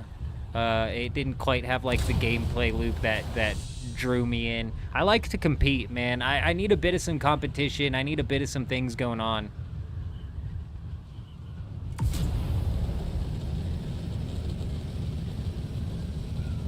I need something to drive me into playing the game.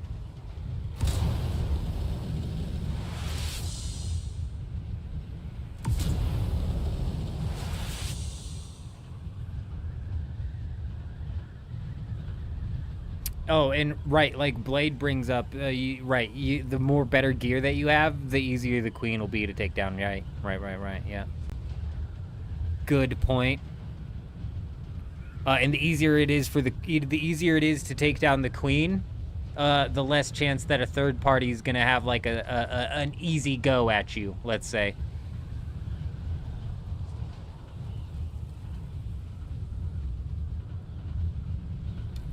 Oh, see, that's the thing with No Man's Sky. I never really got into the base building system. I think what I like the most about base building systems in games is forcing other people to look at my bases. It's fucking, it might sound stupid, but I'm serious. Like Once Human, absolutely loved building bases in Once Human because I know if anybody on that server drove past that area, they would be forced to gaze upon my base. And that also led to some things like building the parkour, the bike parkour. The bike parkour was phenomenal. It was an amazing base to build, and it was just parked right on the side of the road, so anybody who drove by with their bike could have easily pulled off and attempted to do the parkour course. Freaking amazing, dude. Dune Awakening, the same thing. You got this multiplayer shtick going, but that's not entirely true because there's games like Valheim. I'll really get down on I really get down on building in Valheim. You know what I'm saying? I'm a base flasher, basically, yeah. Exactly that. Exactly. I like people to be forced to gaze if they're in the area, indeed. Oh, very nice fire. Yes, very nice. Man, I don't know if you saw us actually catching air off of that thing, but damn, we were flying. I'm pretty sure I gave you access to that tread wheel. Dude, you actually get some major air off of that ramp. You get some major air off of that thing. It works really well. There's like a hole in the mountain that you almost land in as well, almost like a bit of like a golf mini game where you're trying to get the hole in one. Fuck. It's a good ramp. It's a good ramp.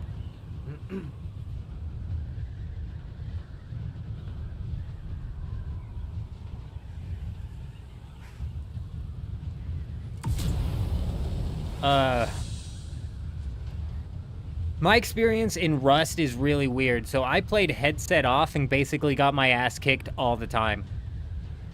Like, just picture playing Rust with no sound.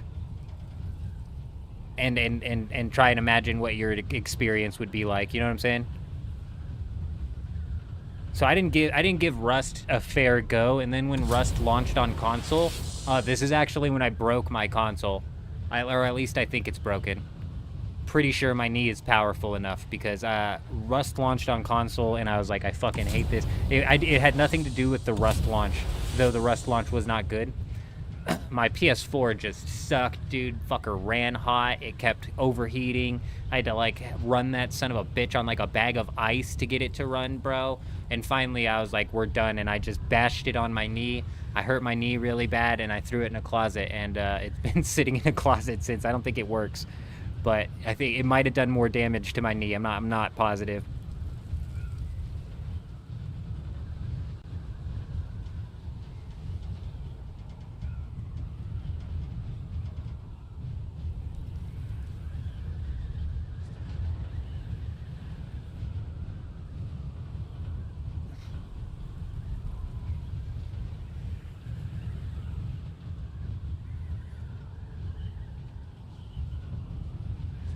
Yeah, and that's it. That's it, driver. So like, No Man's Sky never got into the base building system because I wasn't. Did anybody here? Did any of you guys play Starbase? This was a weird niche game that I fucking wanted to. I wanted this game to do so good. Fuck, this game had so much potential.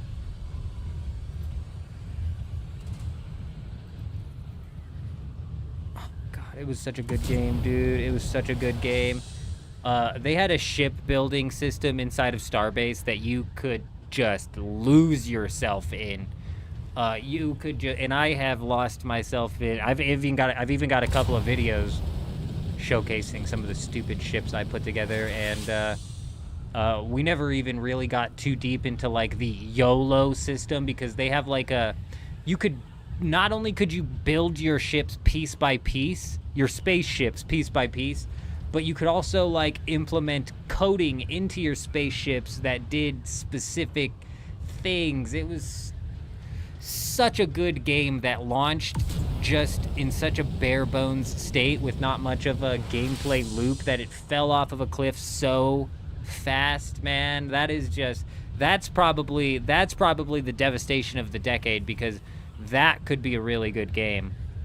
Was a nice upgrade from the StarMade days. I never played StarMade, but man, I got lost in the ship building system on that game. So good.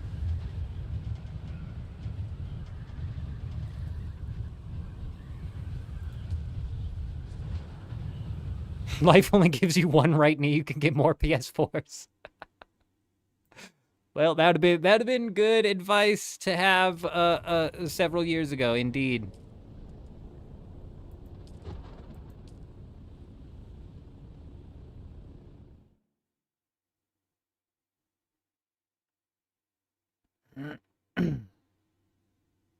What was the early access bug fiasco again? I remember some sort of drama happening in the early access, but I never had anything crazy. I never had any sort of crazy bugs halt my progression. Fire, I'm telling you, man, I'm telling you, I'm pretty sure you have access to that tread wheel. You got to take it off of that ramp a few times. If you don't, I'll have to slap you on because it is something.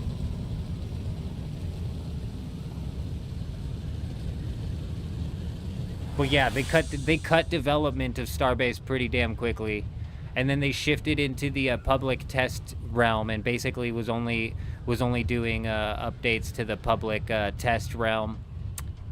Yeah, basically split the game. I never play. I don't like playing on the public test realm. I don't fucking like playing on the test realms. I don't know why. I like it to be official. It's why I like these Halo battle royales that are made in Forge. I'm like, that's not what's gonna draw people into the game. Because a lot of times people will use that as an argument as to why a battle royale would not have actually helped Halo. Well, Forge has a battle royale and it didn't bring the players back. It's not an official battle royale. That's what you don't understand. Like the officialness behind the battle royale actually carries a lot of weight. Oh.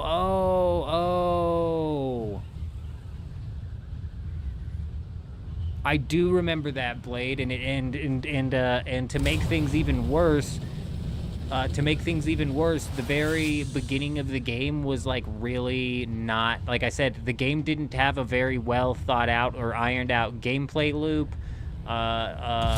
It launched, like I said, in a very, very piss poor state, and just never kind of recovered development wise. You're right. I mean, it's still doing things and floundering around, but they pulled off of development for like a whole year before they came back and recently said something like, let me check their Steam page actually. Now I'm curious that we're talking about it. Oh God, what is that game? I've been seeing stupid clips of RV there yet. Fucking dumb, bro. Dumb.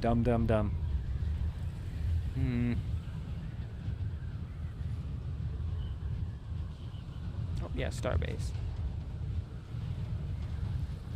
Damn, 70% off. Mostly negative recent reviews. Sheesh. Do we have like a news?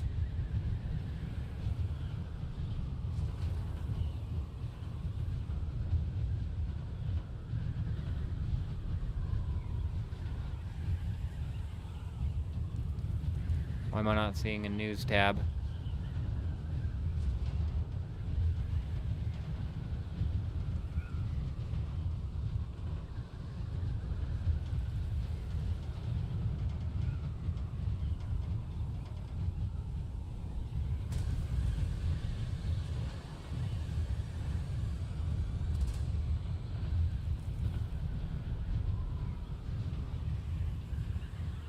I have 504. I have 500 hours in Starbase. I'm telling you guys, I got hooked into the building system. It's so good on that game. Used to spend hours just sitting here piecing together random ass ships. Mm-hmm.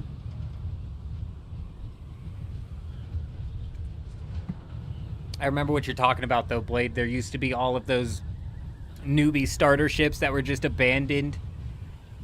They were just abandoned all over the starting pads. And those were from people that got booted and had to progress wipe, and then the ships just sat there.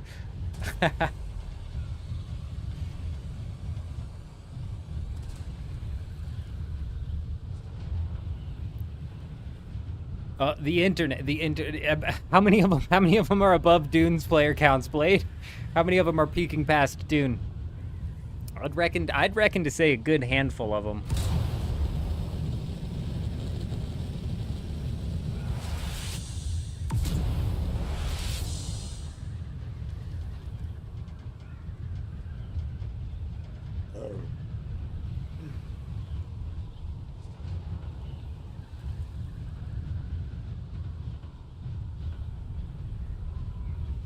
Damn, bro, people be gaming and shit, you know? People be gaming.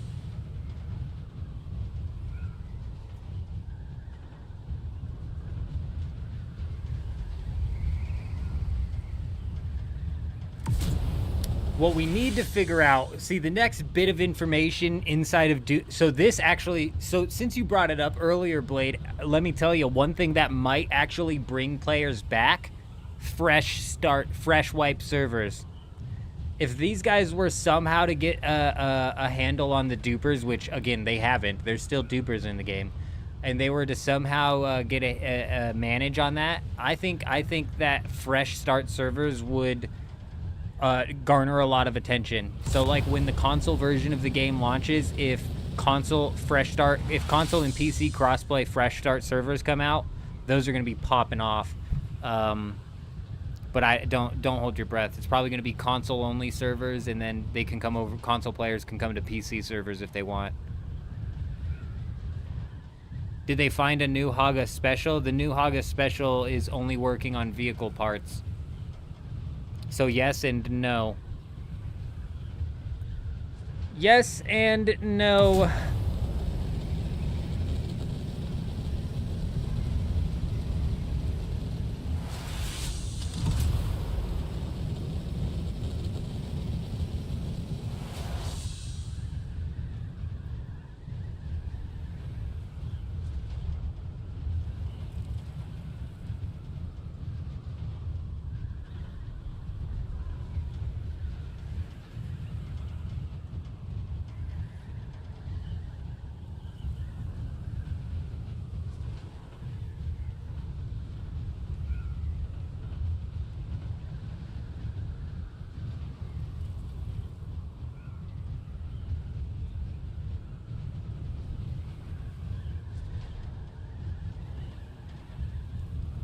Also, Blade, also Unreal Engine, I hear, has that problem as well.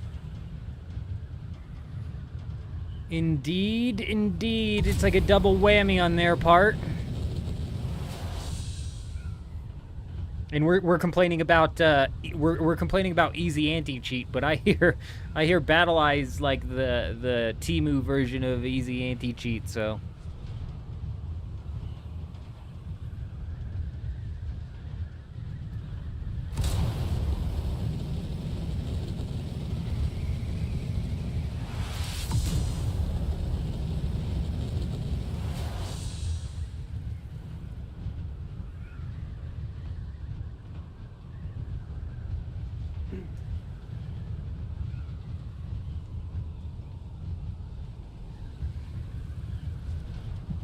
Yes.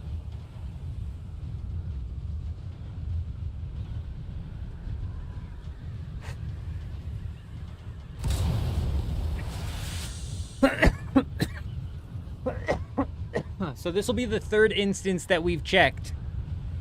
And over on instance 3, there's 2 bases. One of the bases is already raided and or shut down. And the other base is right next to the safe zone and right next to a spice field. Probably already emptied out and for all intents and purposes shut down. The base that we put up yesterday, we were able to put up with minimum amounts of interference. And also, it survived the entirety of the day and the night without even having a piece of damage taken out of it. What?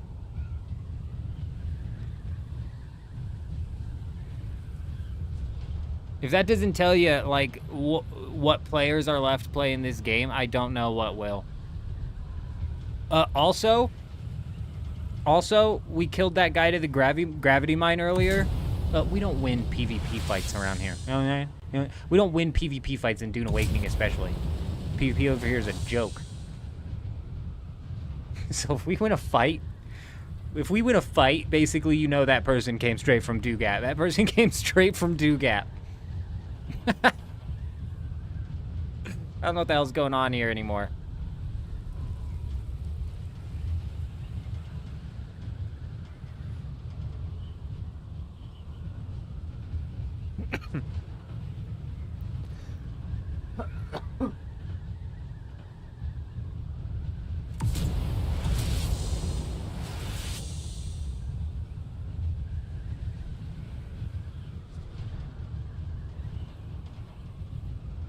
Man, can you imagine? I bet you anything, 1998.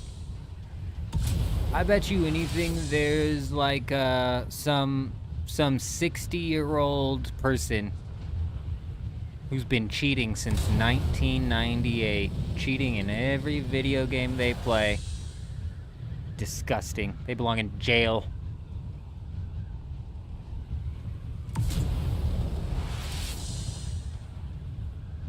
But that would be the interview to get from a cheater. Typically, I don't care to give these guys any sort of like pull or swing or attention, because that's what they're after. They're attention whores.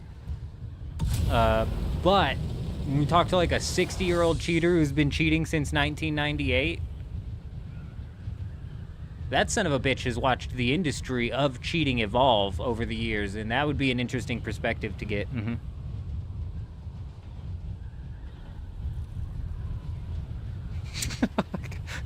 That's a good point, Blade. I guess you don't need to be 60 years old. I guess you don't need to be 60. I guess not. Yeah.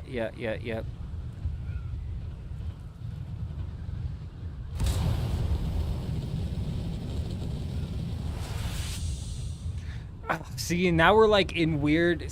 See, now we're in weird territory because cheating back in the days. Cowboy brings up a good point. You know, does the infinite ammo and all weapons unlock in GTA count? You know, up, down, left, right, X, circle, down, left, or whatever it used to be. Watch me have been really close. Because we hit that son of a bitch over and over again. That's how me and the homies used to play. We would used to give ourselves infinite ammo and all of the weapons, and then we would see who could last the longest.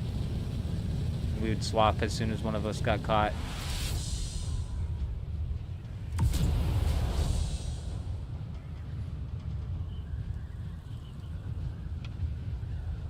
So you bring up a good point, Cowboy. You bring up a good point.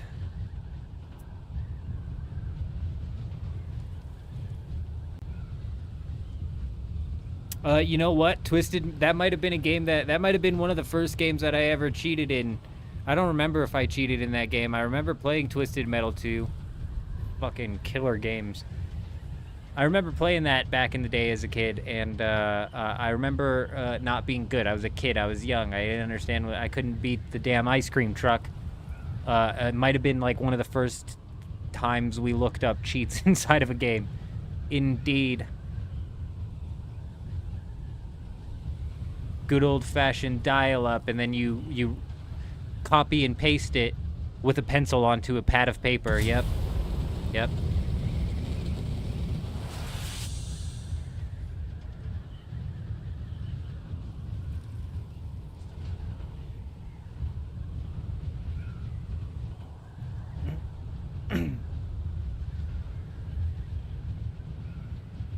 Exactly. So I suppose the interview would have to be with somebody who's been cheating in online. We would have to specify, because, you know, is it cheating if it's a single player game? I would argue not. I'd argue not. Yeah, I would argue not.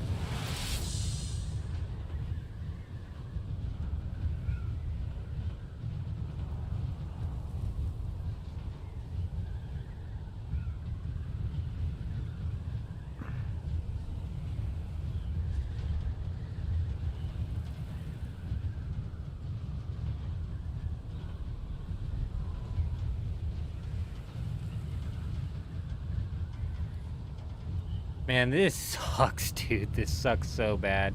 To see this happen to Harmony, of all places, is wild.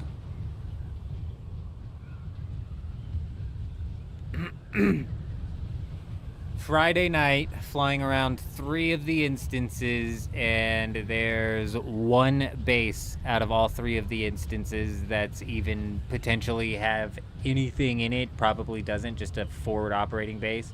And then there's our base over on instance 3, which just stood untouched for some reason.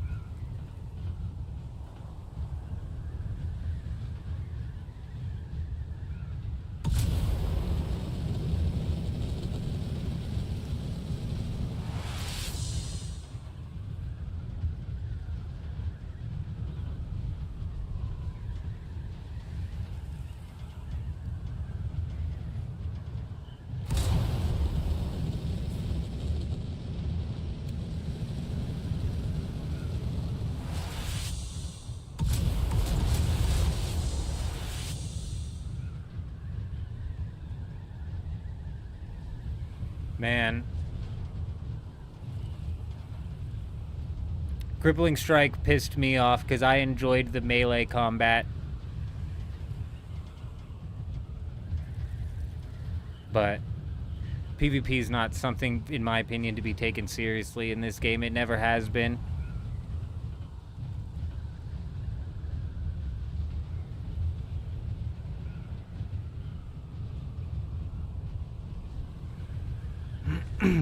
And what's funny about that, Blade, is, you know, those skills might all be functioning this week, and then next week all of a sudden Screech isn't functioning properly, or Prescient Strike. That used to be a skill that wasn't proccing properly. Out of nowhere, it won't be working, and then all of a sudden it will be working again. They'll fix Crippling Strike, but then Prescient Strike won't be working, and then they'll fix Prescient Strike and it'll kill Suspensor Blast. It's like, what the fuck are we doing? What are we doing? And most of the time, they don't even tell you. I played the game for 3 weeks using Crippling Strike, and every fight that I was getting into, I was like, why am I out of stamina right when I start fighting a guy?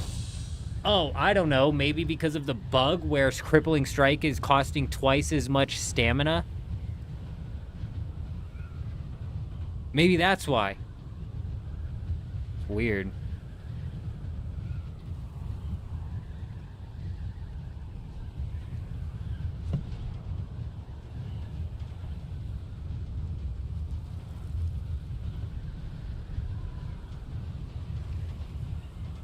Confident.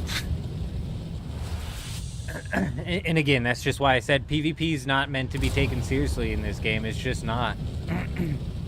It's something good and fun to come dick around with, but man, to take it seriously is just a waste of time. Something that might change that is if they actually gave us feedback and damage numbers, so we could call them out on their shit so they could fix the numbers. But they can't fix the numbers over here without breaking numbers over there, so it's kind of like a damned if you do, damned if you don't. What kills use after all this time? They nerfed 2 melee skills, but don't buff any of the worthless skills. Yeah, they nerf 2 melee skills, and then they also leave the most broken ranged skill of them all, Attractor Field, into the game, functioning as is. Like, this shit right here needs nerfed. And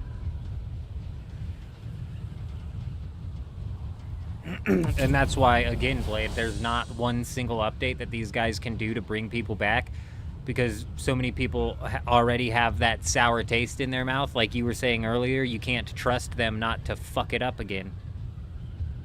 That's why it'll sit at 12 to 15,000 24-hour peak concurrent players from now until the launch. Those 12 to 15,000 peak players are the players that are slowly working their way through the game, and they're it's a leisure game to them.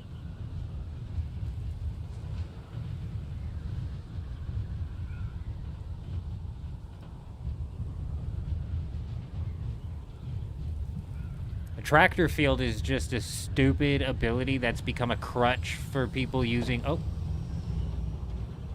Twaddles!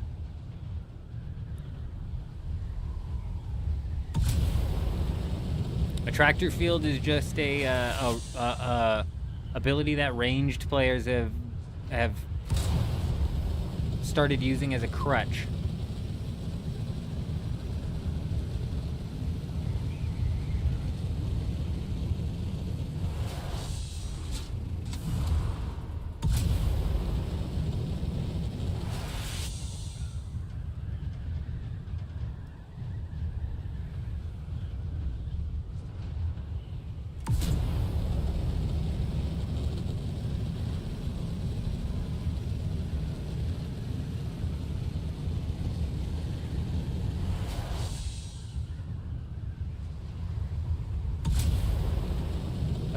That's the meta over on Harmony right now. Blade is Attractor plus center of mass. They hit you with the Attractor Field, they break your shield with the Regis and a snub nose, and then they finish you off with the shotgun.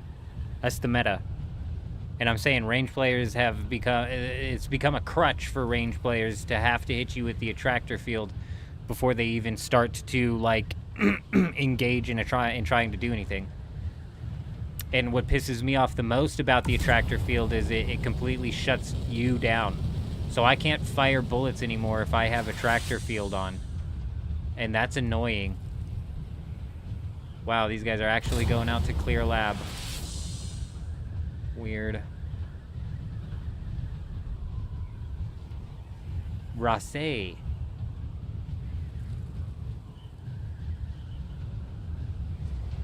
E-car.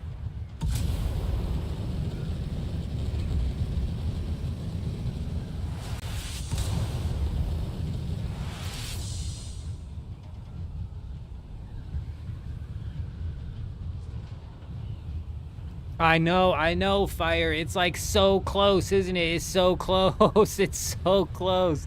It's almost like you have to bounce into the hole.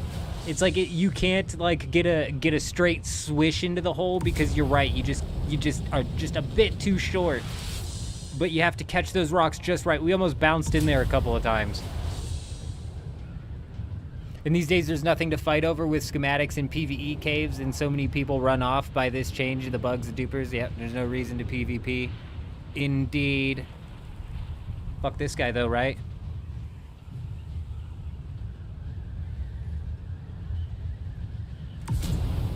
Fuck this guy. Boom! Oh, hope you have insurance, pal. We're out of here.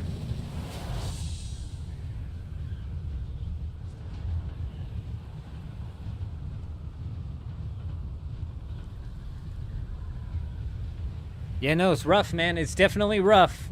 What I enjoy doing in the game is even starting to become non-existent. We just searched 3 sieges and found 1 forward operating base to raid that's most likely cleared out. The base that we put up literally didn't even get hit at all, and that's what we're going back to right now. We're going to go back to the base that we put up right now, and I guess try and pester people over there.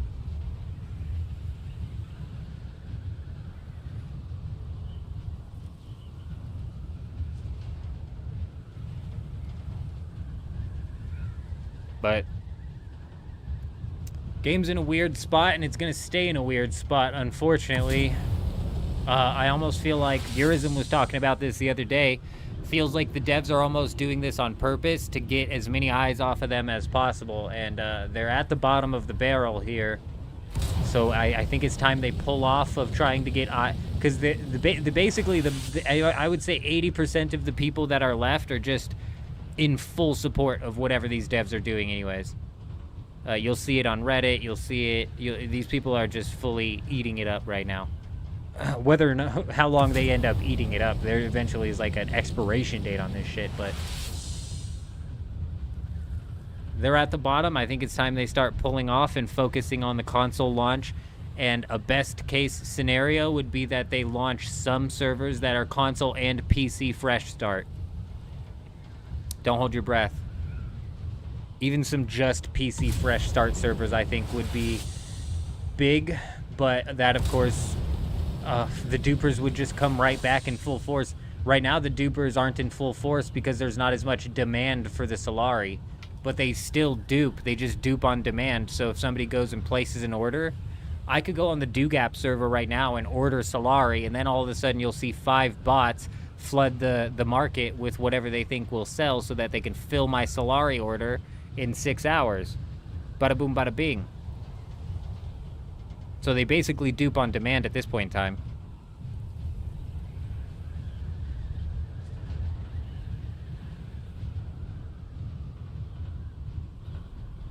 Wonder how Zed's holding up. It just sucks because Zed and them re-rolled onto Harmony right as it all just kind of fucking fell off of a cliff. In the worst state it's been since we've re-rolled onto Harmony, that's for sure. That's for sure.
You know, Fire, you're not wrong.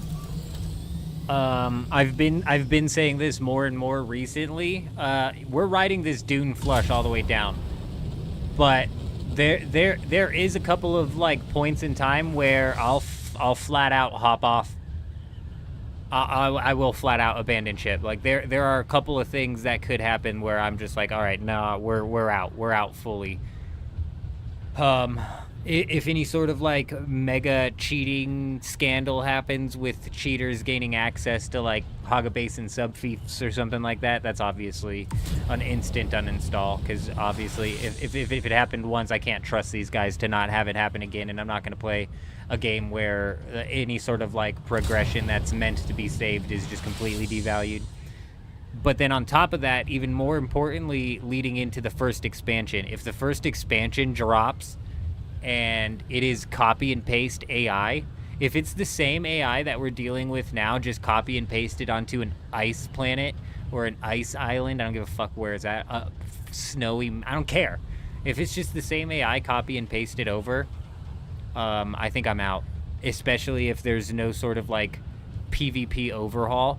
And for me, for me, a Battlegrounds doesn't do it because the PvP is already not functioning. So when you have a non-functioning PvP and then you start grouping up into 3v3s and 4v4s, it just turns into who's using the functioning meta this week, and that's boring as hell.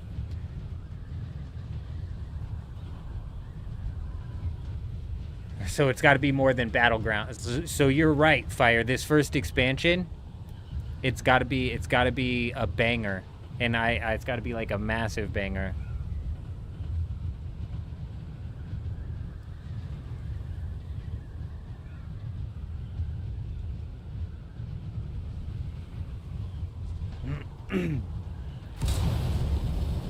Blade, if I was a betting man, I 100% agree with you. We're just gonna get the same AI copy and pasted from here over to there. No endgame raids, no legitimate boss enemies, no actual substantial things to even put a PvE grind towards. And then they also abandon PvP, like, that'll be an abandoned ship moment for me. Because the writing's on the wall right now, or I'm just not reading it. I'm ignoring it. If they drop the expansion and it's genuinely as bad as I just explained, we're going to have to read the writing on the wall and abandon ship. But Dune's an up and down game where you can make your own fun out of it. If you're getting burnt out, the best thing you could do is play another game for a little bit. You know what I'm saying? You know what I'm saying? You know what I'm saying? That's why I'm excited, because we got some pretty big games coming out. Hell yeah. We got Arc Raiders coming out. That's going to be huge. I'm massively pumped up for that. Outer Worlds 2, Clockwork Revolution. Bro, we got old school RuneScape Deadman mode. The usual, Leah, the usual. No, Blade, I've been saying that from day one, Blade. The AI that you fight in the South Haga Basin is the same AI that you fight out here. It's functionally the same. They function exactly the same.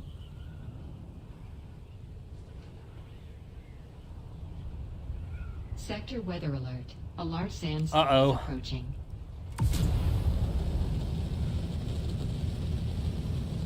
Looks like we showed up just in time.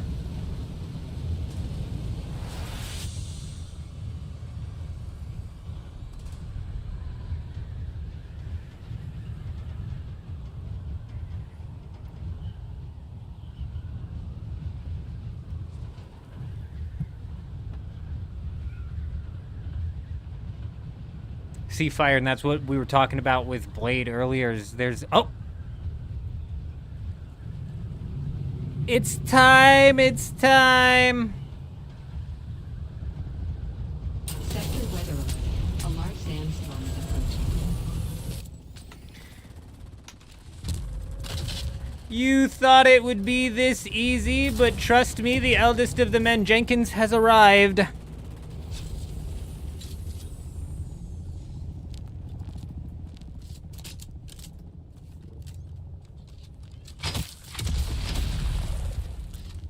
We boomed him, we boomed him.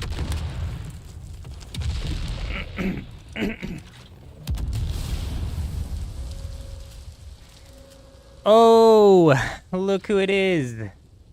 The man who fell to the eldest. You're gonna have to try a little bit harder next time then, won't you, pal? Won't you? Indeed. These are the guys we pissed off earlier, Leah. The plan is working. The plan is working. Here we go. We've got even extra plans. Are you ready? I don't think they are. Sector weather alert. A large sandstorm is approaching. Pause, pause, pause. Oops.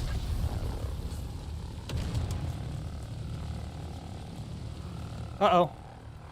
Almost killed myself.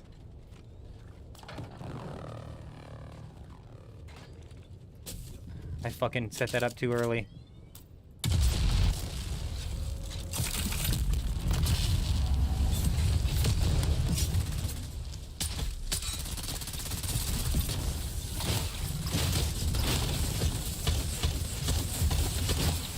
Nice try, fellas, but you'll never get the base down.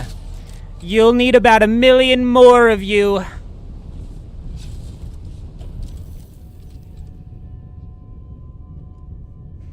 Oh. It's at a checkpoint. It's not at the base.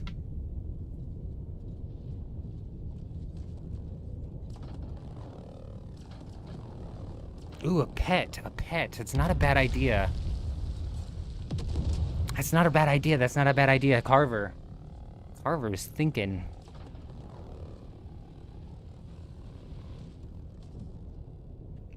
They have so many layers to get through. They have 5 pets, maybe, perhaps.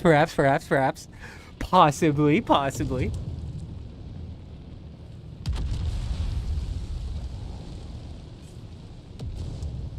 So shh, they might be here though. Shh, don't let them know the plan. You can't let them know the plan.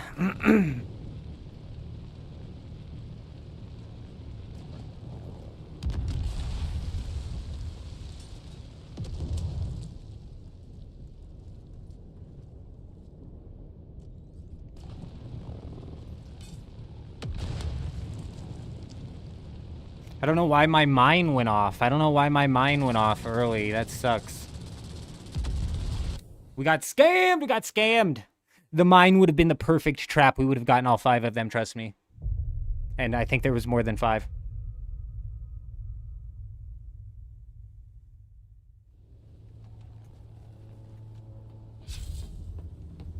You're not in a storm anymore, old man. Jeez. Oh, fuck, there's people.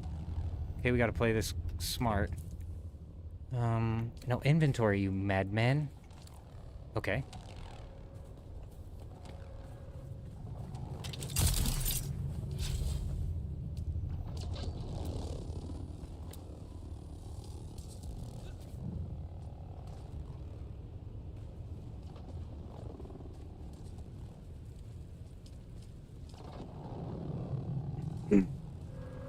Yes!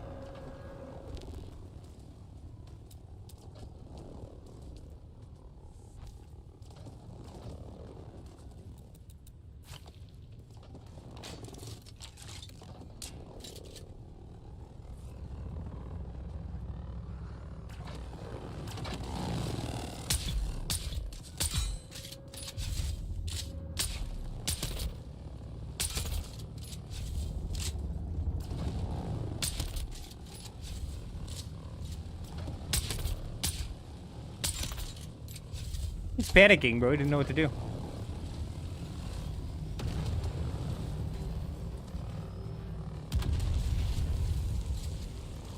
I don't know who that is. Oh.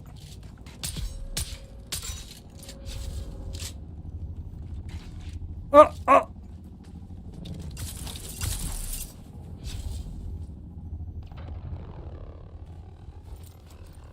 He wouldn't dare.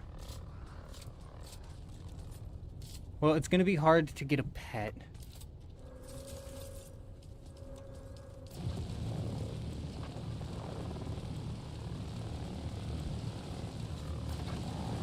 Got him!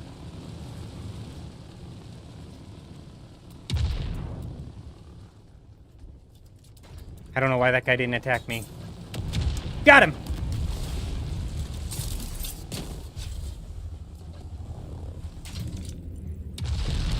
Let's juice up.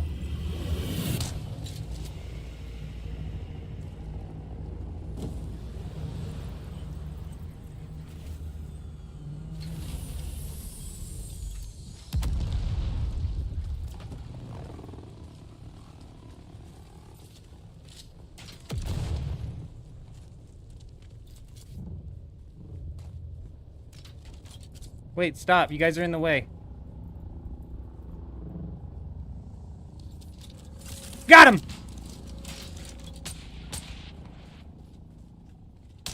I don't know what's going on. They don't seem to be attacking the old man. Are they here to save the eldest?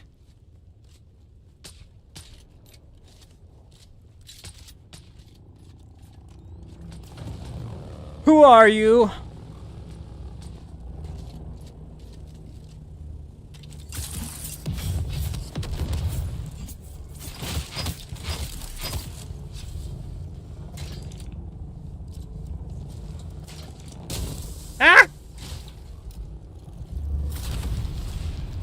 Do you think they fell? Do you think they fell?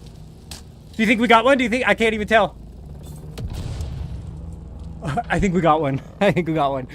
Carver, we're not going to be able to get a pet. They broke too many walls. They're standing on that wall, too. I can't fix it.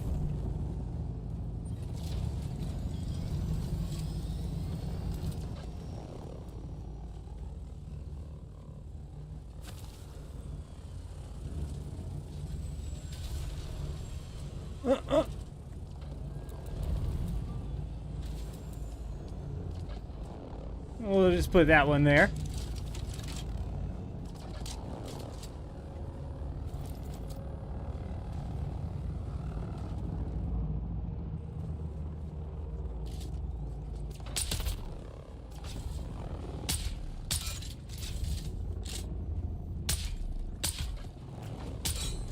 Uh-oh, did they break it?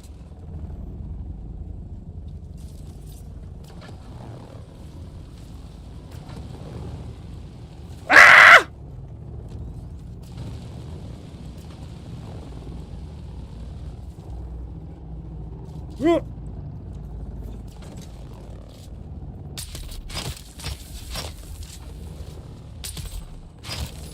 Nice try, pal.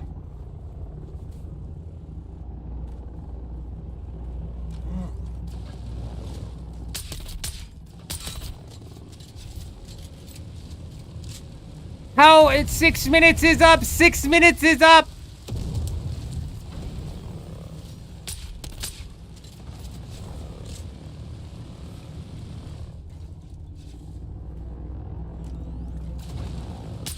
Ah! Were they even breaking at this point? I can't even tell.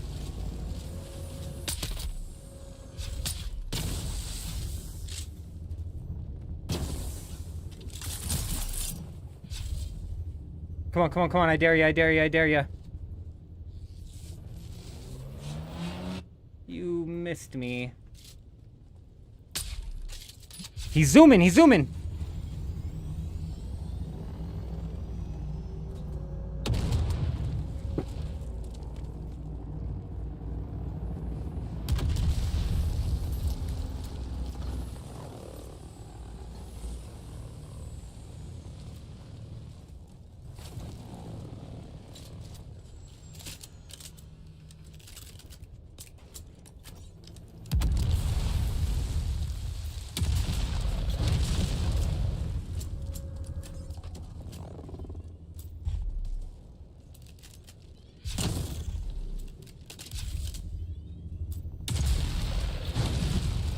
Yeah!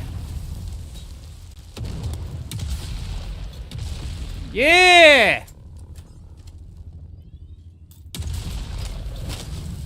Boom! We're booming them, we're booming them!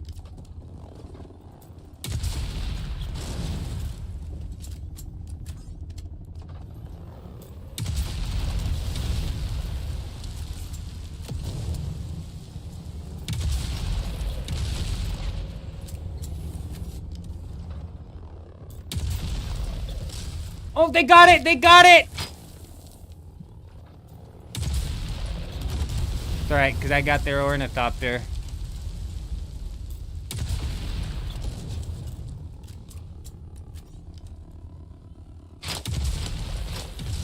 I think the power's never gonna come back up.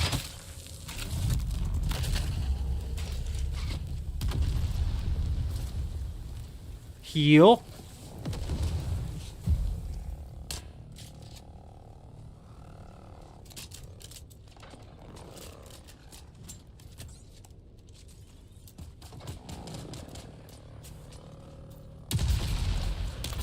Got him.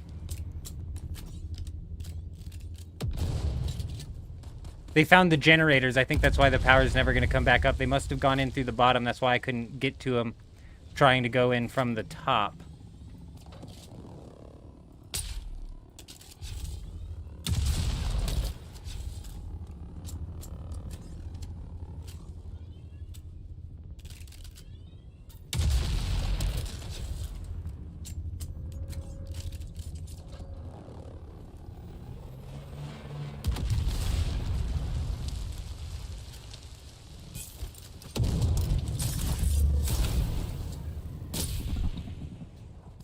Run, run, run, run, run!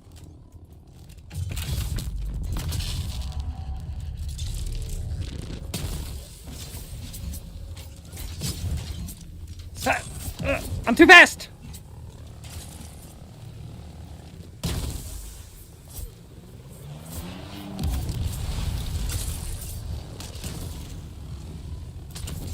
Oh, sure, oh, sure. Yeah, you got lucky this time, pussy. Well, finally somebody came and did something about the base, am I right?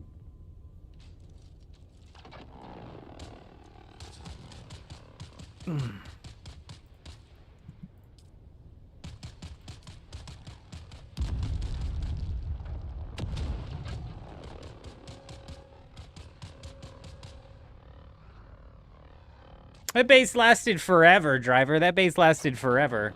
That base lasted 24 hours. I only had 2 generators that were functioning, but they were tucked away with the sub-thief. So basically, if they found those 2 generators, they were right next to the sub-thief. So, But you're right. If I had more hidden generators inside of that base, for sure. But I mean, it took us like fucking 4 hours yesterday to put that base together. And then we were in the base all night long, and then the base was up all day long. The base didn't get targeted until until we took down PvP and that other guy when they were doing sync charts or whatever it was that they were doing. Dakota coming in, dropping 100 bits. Can you believe it? Indeed, indeed. You're crazy, you're crazy. We appreciate you most definitely. Most definitely. Did we manage some kills, Fire? I mean, no. No. No, we did not.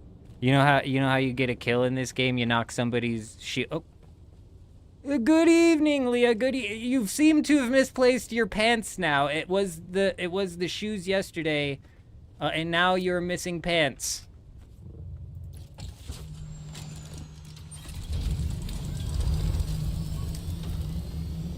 We did get that one kill right there in the beginning from the guy who didn't have his shield on. Some guy was running around without his shield on. We sniped him twice and he went down. But then we had 6 people on top of us. Yeah, you don't walk out of there knocking down too many kills, I tell you. Yeah, 1 piece of clothing a day, indeed. Indeed.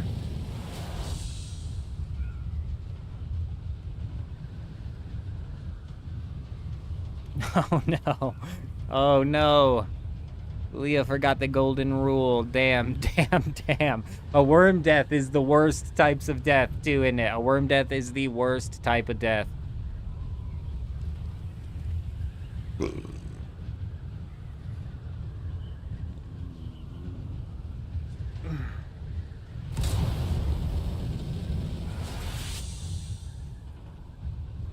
Surprisingly, we've run into more action in the deep desert today than we have, in quite some time. I'm not positive that those guys would have targeted the base had we not taken them out and chassis broke their ornithopter. I think us chassis breaking their ornithopter definitely made them target the base. But that's what it's for, bro. That's what it's for. We're out there to pester people, you know what I'm saying? Like Fire said, if we had some more generators up in there, I just didn't feel like putting more down.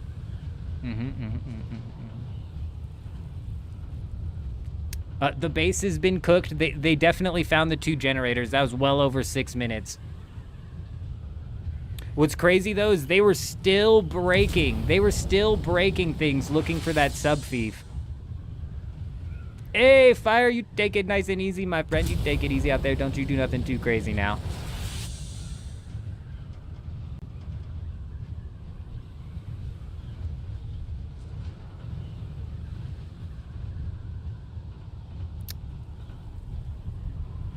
But that being said, you know, that's kind of the insanity that I like to get into around here. You know what I'm saying? The random events as well. We're rolling out into the deep desert, out to that base to go park there and just throw snipes at somebody if we're lucky enough to have somebody show up at that PvP ship. And luckily enough, we happen to have 9 people out there trying to raid the base. You know what I'm saying? You know what I'm saying? Hey, Cobra, coming in, dropping the sub over on YouTube. Hi, how are you? Welcome, welcome. I hope you're doing fantastic.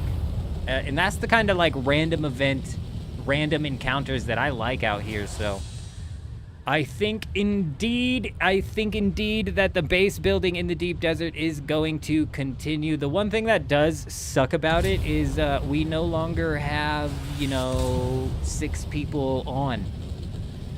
You know what I mean? You know what I mean? So the game's kind of like, the game's kind of pushed like the entirety of the guild into a hibernation phase. Makes building out there a pain in the ass. And combat on Harmony.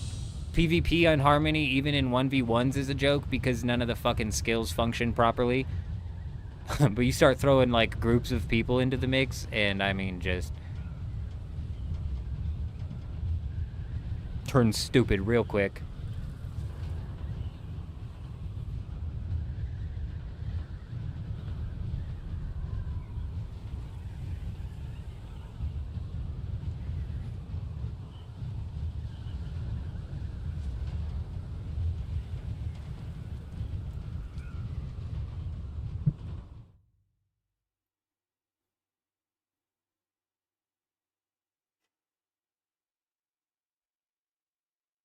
Sil, you absolute maniac, coming in and dropping 85 bits. Wow, wowza. Wait.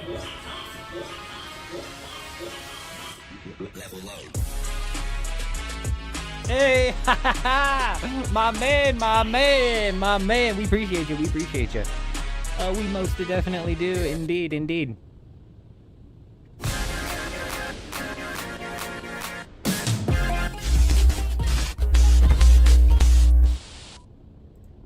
Okay. I don't have hotkeys to swap scenes, so I don't know how that happened. Speaking of which, I need to set up hotkeys in order to swap scenes for when we get into Arc Raiders. Heading into the full game, we're obviously going to be a little bit more secretive about what maps we're going on to when. You know what I mean? So we'll have... I've got a scene set inside of the bunker. We'll have the TV set up when we're... setting up the raid and setting up the inventory, and then we've got another scene set up for when we're actually picking the map, so we can be a little bit secretive, but I've got to get those set up on keybinds. What I really need is a stream deck. Not a stream dick.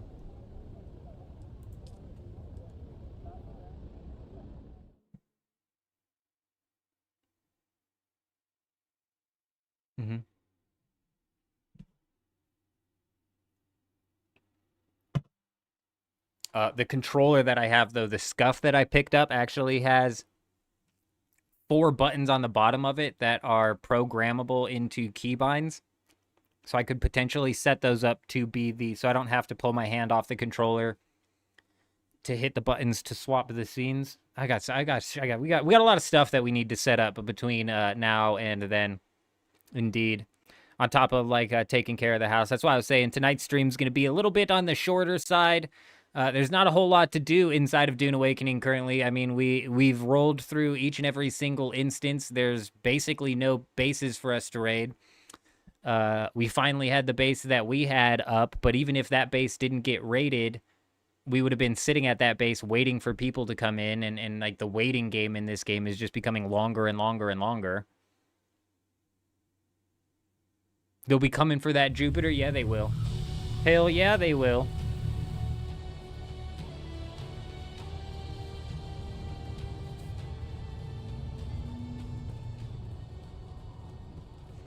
Let's take a little peep-see at the market and see what's going on over here. How bad has it gotten? Oh my gosh, 22 million for Circuit Gauntlets. Wow.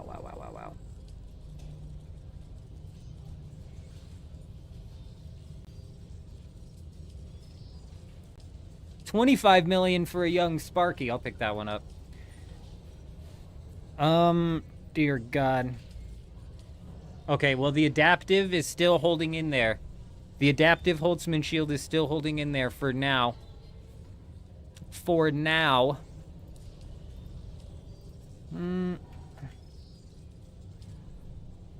Lasgun's still at 230, and I don't even know why. 120 to pick up one that's already made, and if you have the schematic researched even one time, you can fix that. So technically 120 for the black market.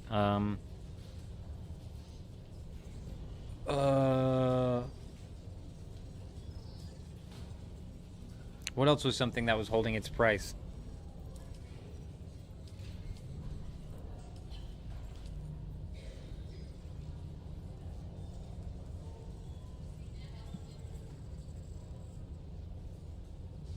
Man, what do they want people to go out there and do, bro? If people aren't... Oh, my God. We're fucked, you guys. We're actually so... I'll be right back. We're actually so... We're so fucked.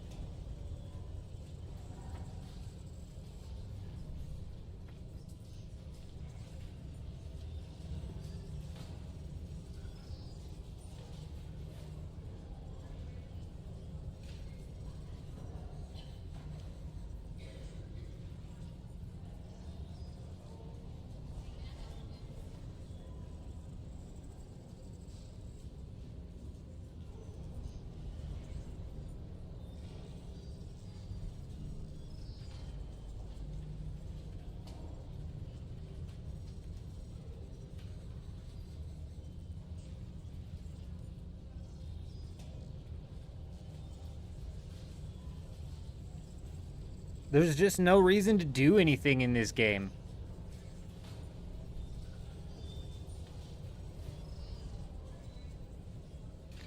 Do you mean 90 million Godspeed? Or 90,000? Yeah, okay, 90,000. Yeah, I got you. I was like, 90 million? Fuck, Bulwark has held up on your server for some reason. What the hell? There's no reason to do anything in this game, you guys. There's no reason.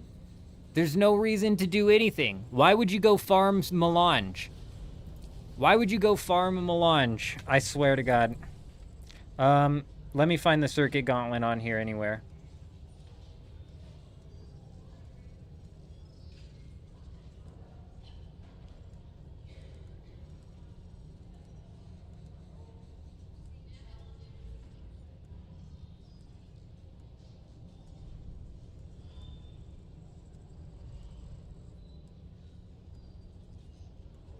Wow, surprisingly it's not on here, but we do have... Where were they? Pincushion boots. Nope, let's look for the Kill the Masquerade.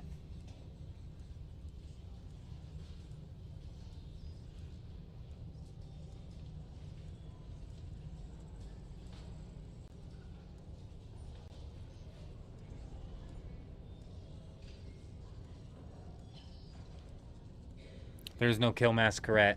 Second row, third column. Well, this is going to be embarrassing. Second row, third column.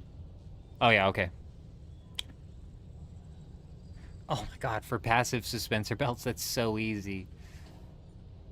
Oh, I think that's easy. I think that's an easy suspensor belt, aside from the cost of the one things.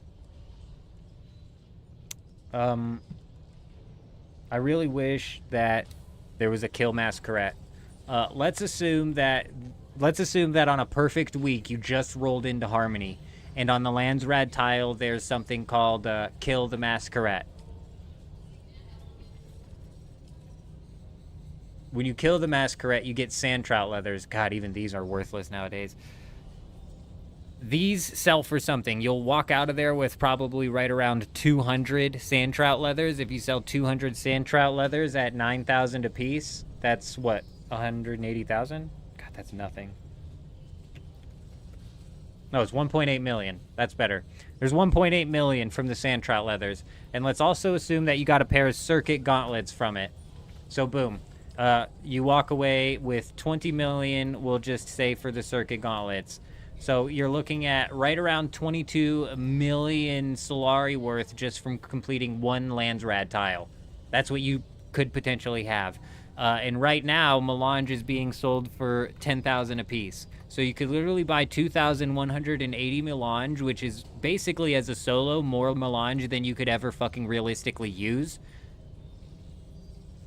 off of completing one Landsrad tile. So again, I ask, like, what is the purpose of doing anything inside of this game right now? Why would you go farm Melange? Why would you go farm Titanium and Stravidium? I mean,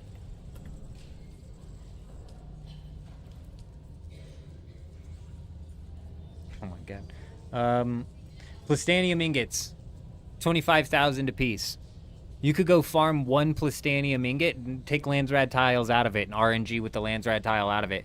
You could go farm one Plastanium ingot and buy 2 Melange. I mean, that's just crazy, dude. That's just crazy. Juxt, good evening. Good evening. Good to see you. I hope you're doing fantastic. I hope you're doing well.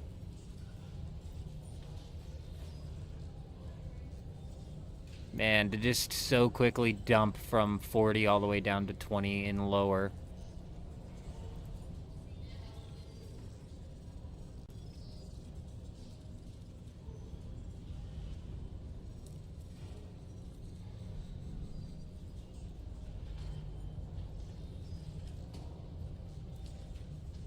My God. I just don't know. I don't know, man. Like, I don't know. And this is gonna be a problem because it's gonna be harder. Ma'am, I need you to put on some clothes. You are a fearless Canadian, but that does not mean that you can run around here without any clothes on. My God. Did you see that, Lance? Did you see that, Lady Lance? Oh. Oh. Lance is... Oh. Oh, he's cooking. He's cooking. Let this man cook. He's juicing. He's juicing.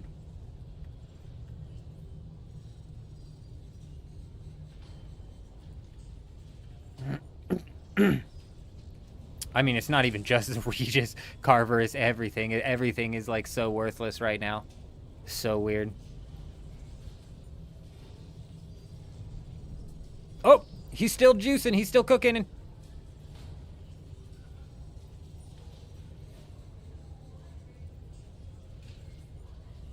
The eldest is breathing down his back. But he's cooking. He's cooking.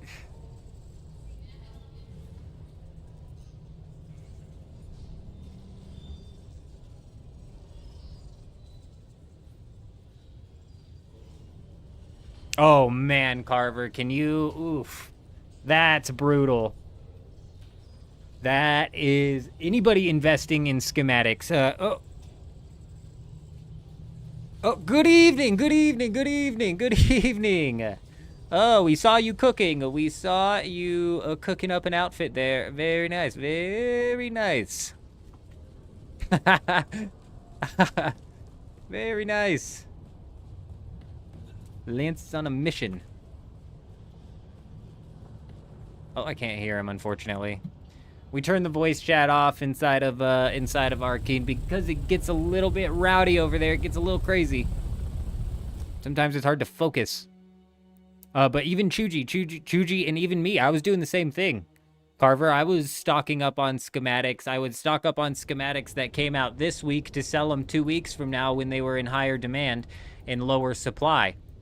Bro, the second that they announced that they were going to do all of the schematics in the deep desert all the time, I was like, bro, there goes our method of making money. Because that was like the best way to make money was you farm schematics this week, save them up, sell them 2 weeks from now, bada boom, bada bing, easy money, you know? But what are you going to do? What are you going to do?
Caught you changing, caught you changing. Everybody here on the stream caught you changing. Yes, indeed.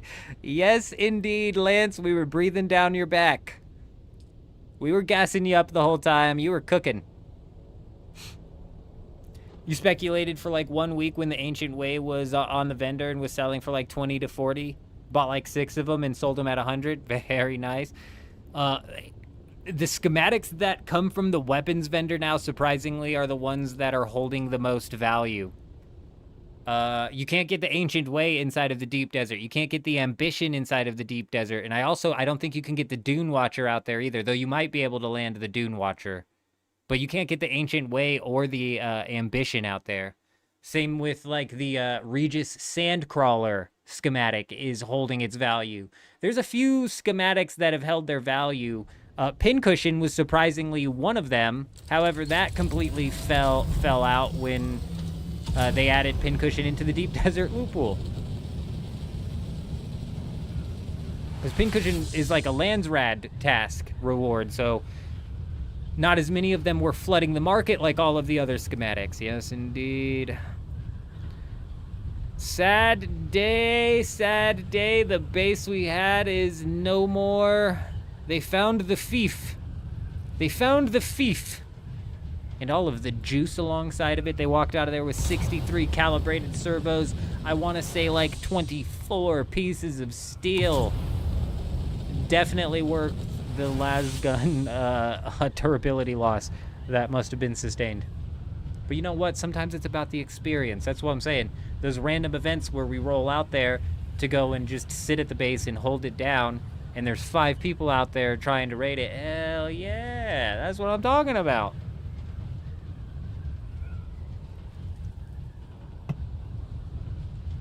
That's what I'm talking about.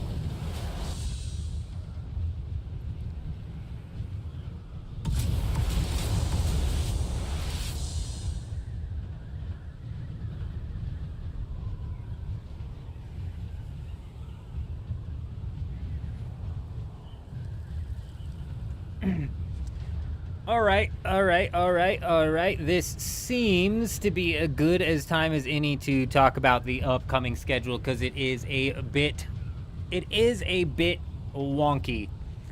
Next Wednesday, there's no live stream, and then next Thursday, when Arc Raiders launches, again, unfortunately, there is no live stream. However, on the 31st, Friday night, October Halloween night, we will be back at it, where we're doing a 24-hour catch-up stream inside of Arc Raiders, which basically leaves us with Sunday, Monday, and then Tuesday to jump inside of Dune Awakening and kind of mess around on here a bit. Monday into Tuesday is when the reset happens, so it'll be a bit weird. Tuesday into Wednesday, it'll be, you know, kind of is what it is. Have I copied this base? What base?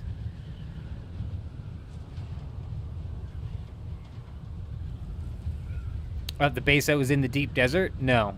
Nope. No, we'll just freeball it next time anyways too, because when you use the Solido I've got bad experiences trying to use the Solido replicators. I don't even try anymore.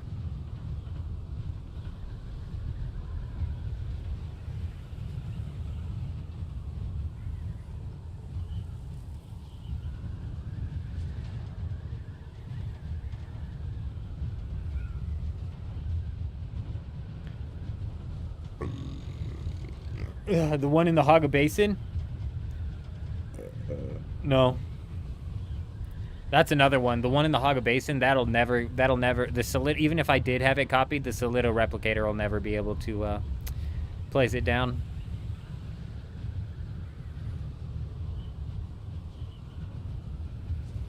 Oh, yeah, no, the one that was in the Deep Desert? Nah. Nah. When we put bases out in the Deep Desert, we're just gonna free ball them, you know? We're just gonna free flow them. But that does leave us Sunday, Monday, Tuesday to do the live streams, which technically for my European viewers is Monday, Tuesday, Wednesday. Just FYI, a bit of a time shank there. Might be a bit confusing.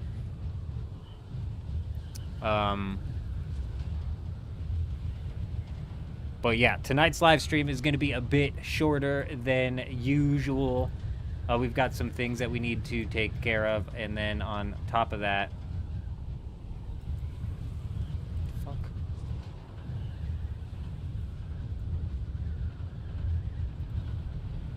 And then on top of that, we'll be going live again Sunday night. Jumping back into some Dune Awakening to see if there's any extra bases out here to raid. Though I tell ya, day by day, it is dying off, isn't it? It is just dying off. But yes, unfortunately, ladies and gentlemen, we are going to end the live stream here.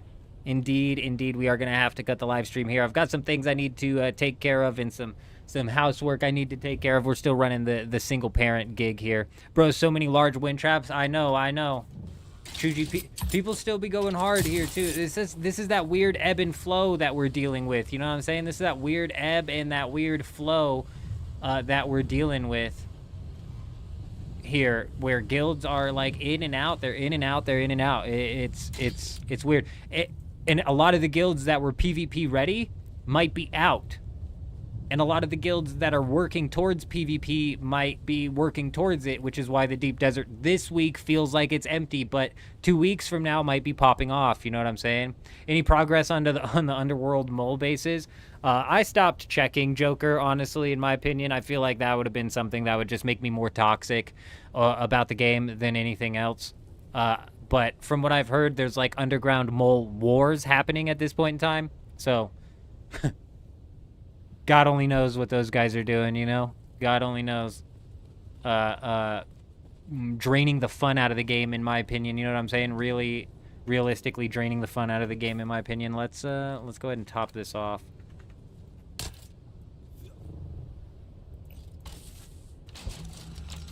Let's go ahead and top this bad boy off. Yes, unfortunately, a bit of a shortened stream tonight.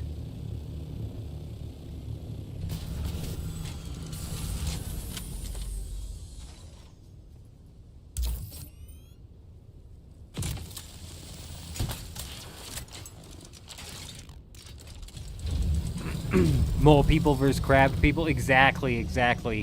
They've transitioned from mole people into crab people.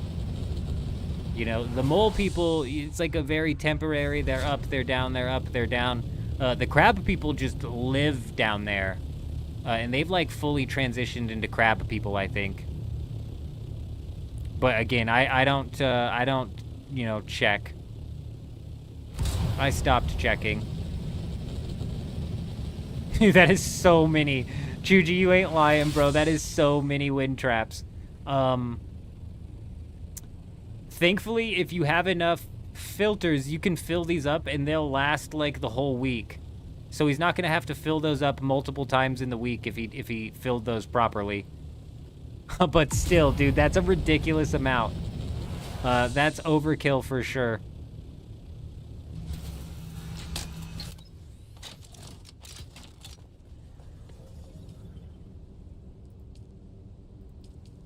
Oh, well, it was not the battery power. Alrighty. Yep, we are going to have to end the stream here. I got some shit I need to go take care of. Appreciate everybody swinging by. It was an amazing stream tonight over on the YouTubes. We got Blade coming in at number 1, followed by Sill and Endless Mystify rounding out the top 3. And then we got CM, Beck, J Wolf, Joker, Donatello, Ray, Kato, and Carver rounding out the top 10. We appreciate you guys. We will be back Sunday night. I don't know if Lance West Walker is live right now, but if he is, you guys should go check him out. You should go check him out. He's definitely worth watching. He's a madman. Yes, indeed. The next time, yes, Sunday. We're not going live tomorrow. I've got a lot that I've got to take care of and get worked out around the house and content-wise. We don't typically go live Saturdays. It was gonna be like a shifted schedule this week that might have landed us going live on Saturdays, but we're not gonna run it live tomorrow. I've got a shitload of stuff that I need to take care of. We will be live Sunday night, though, Monday night, and Tuesday night. So prep for that. And then Arc Raiders coming up at the end of next week. I tell you, I'm super excited for that. But yes, indeed, Twitch was excellent as well. Dakota dropped 100 bits. Sil came in, dropped 85 bits. You guys are crazy. We had Driver here and Juxt swinging by. Godspeed was here for a bit.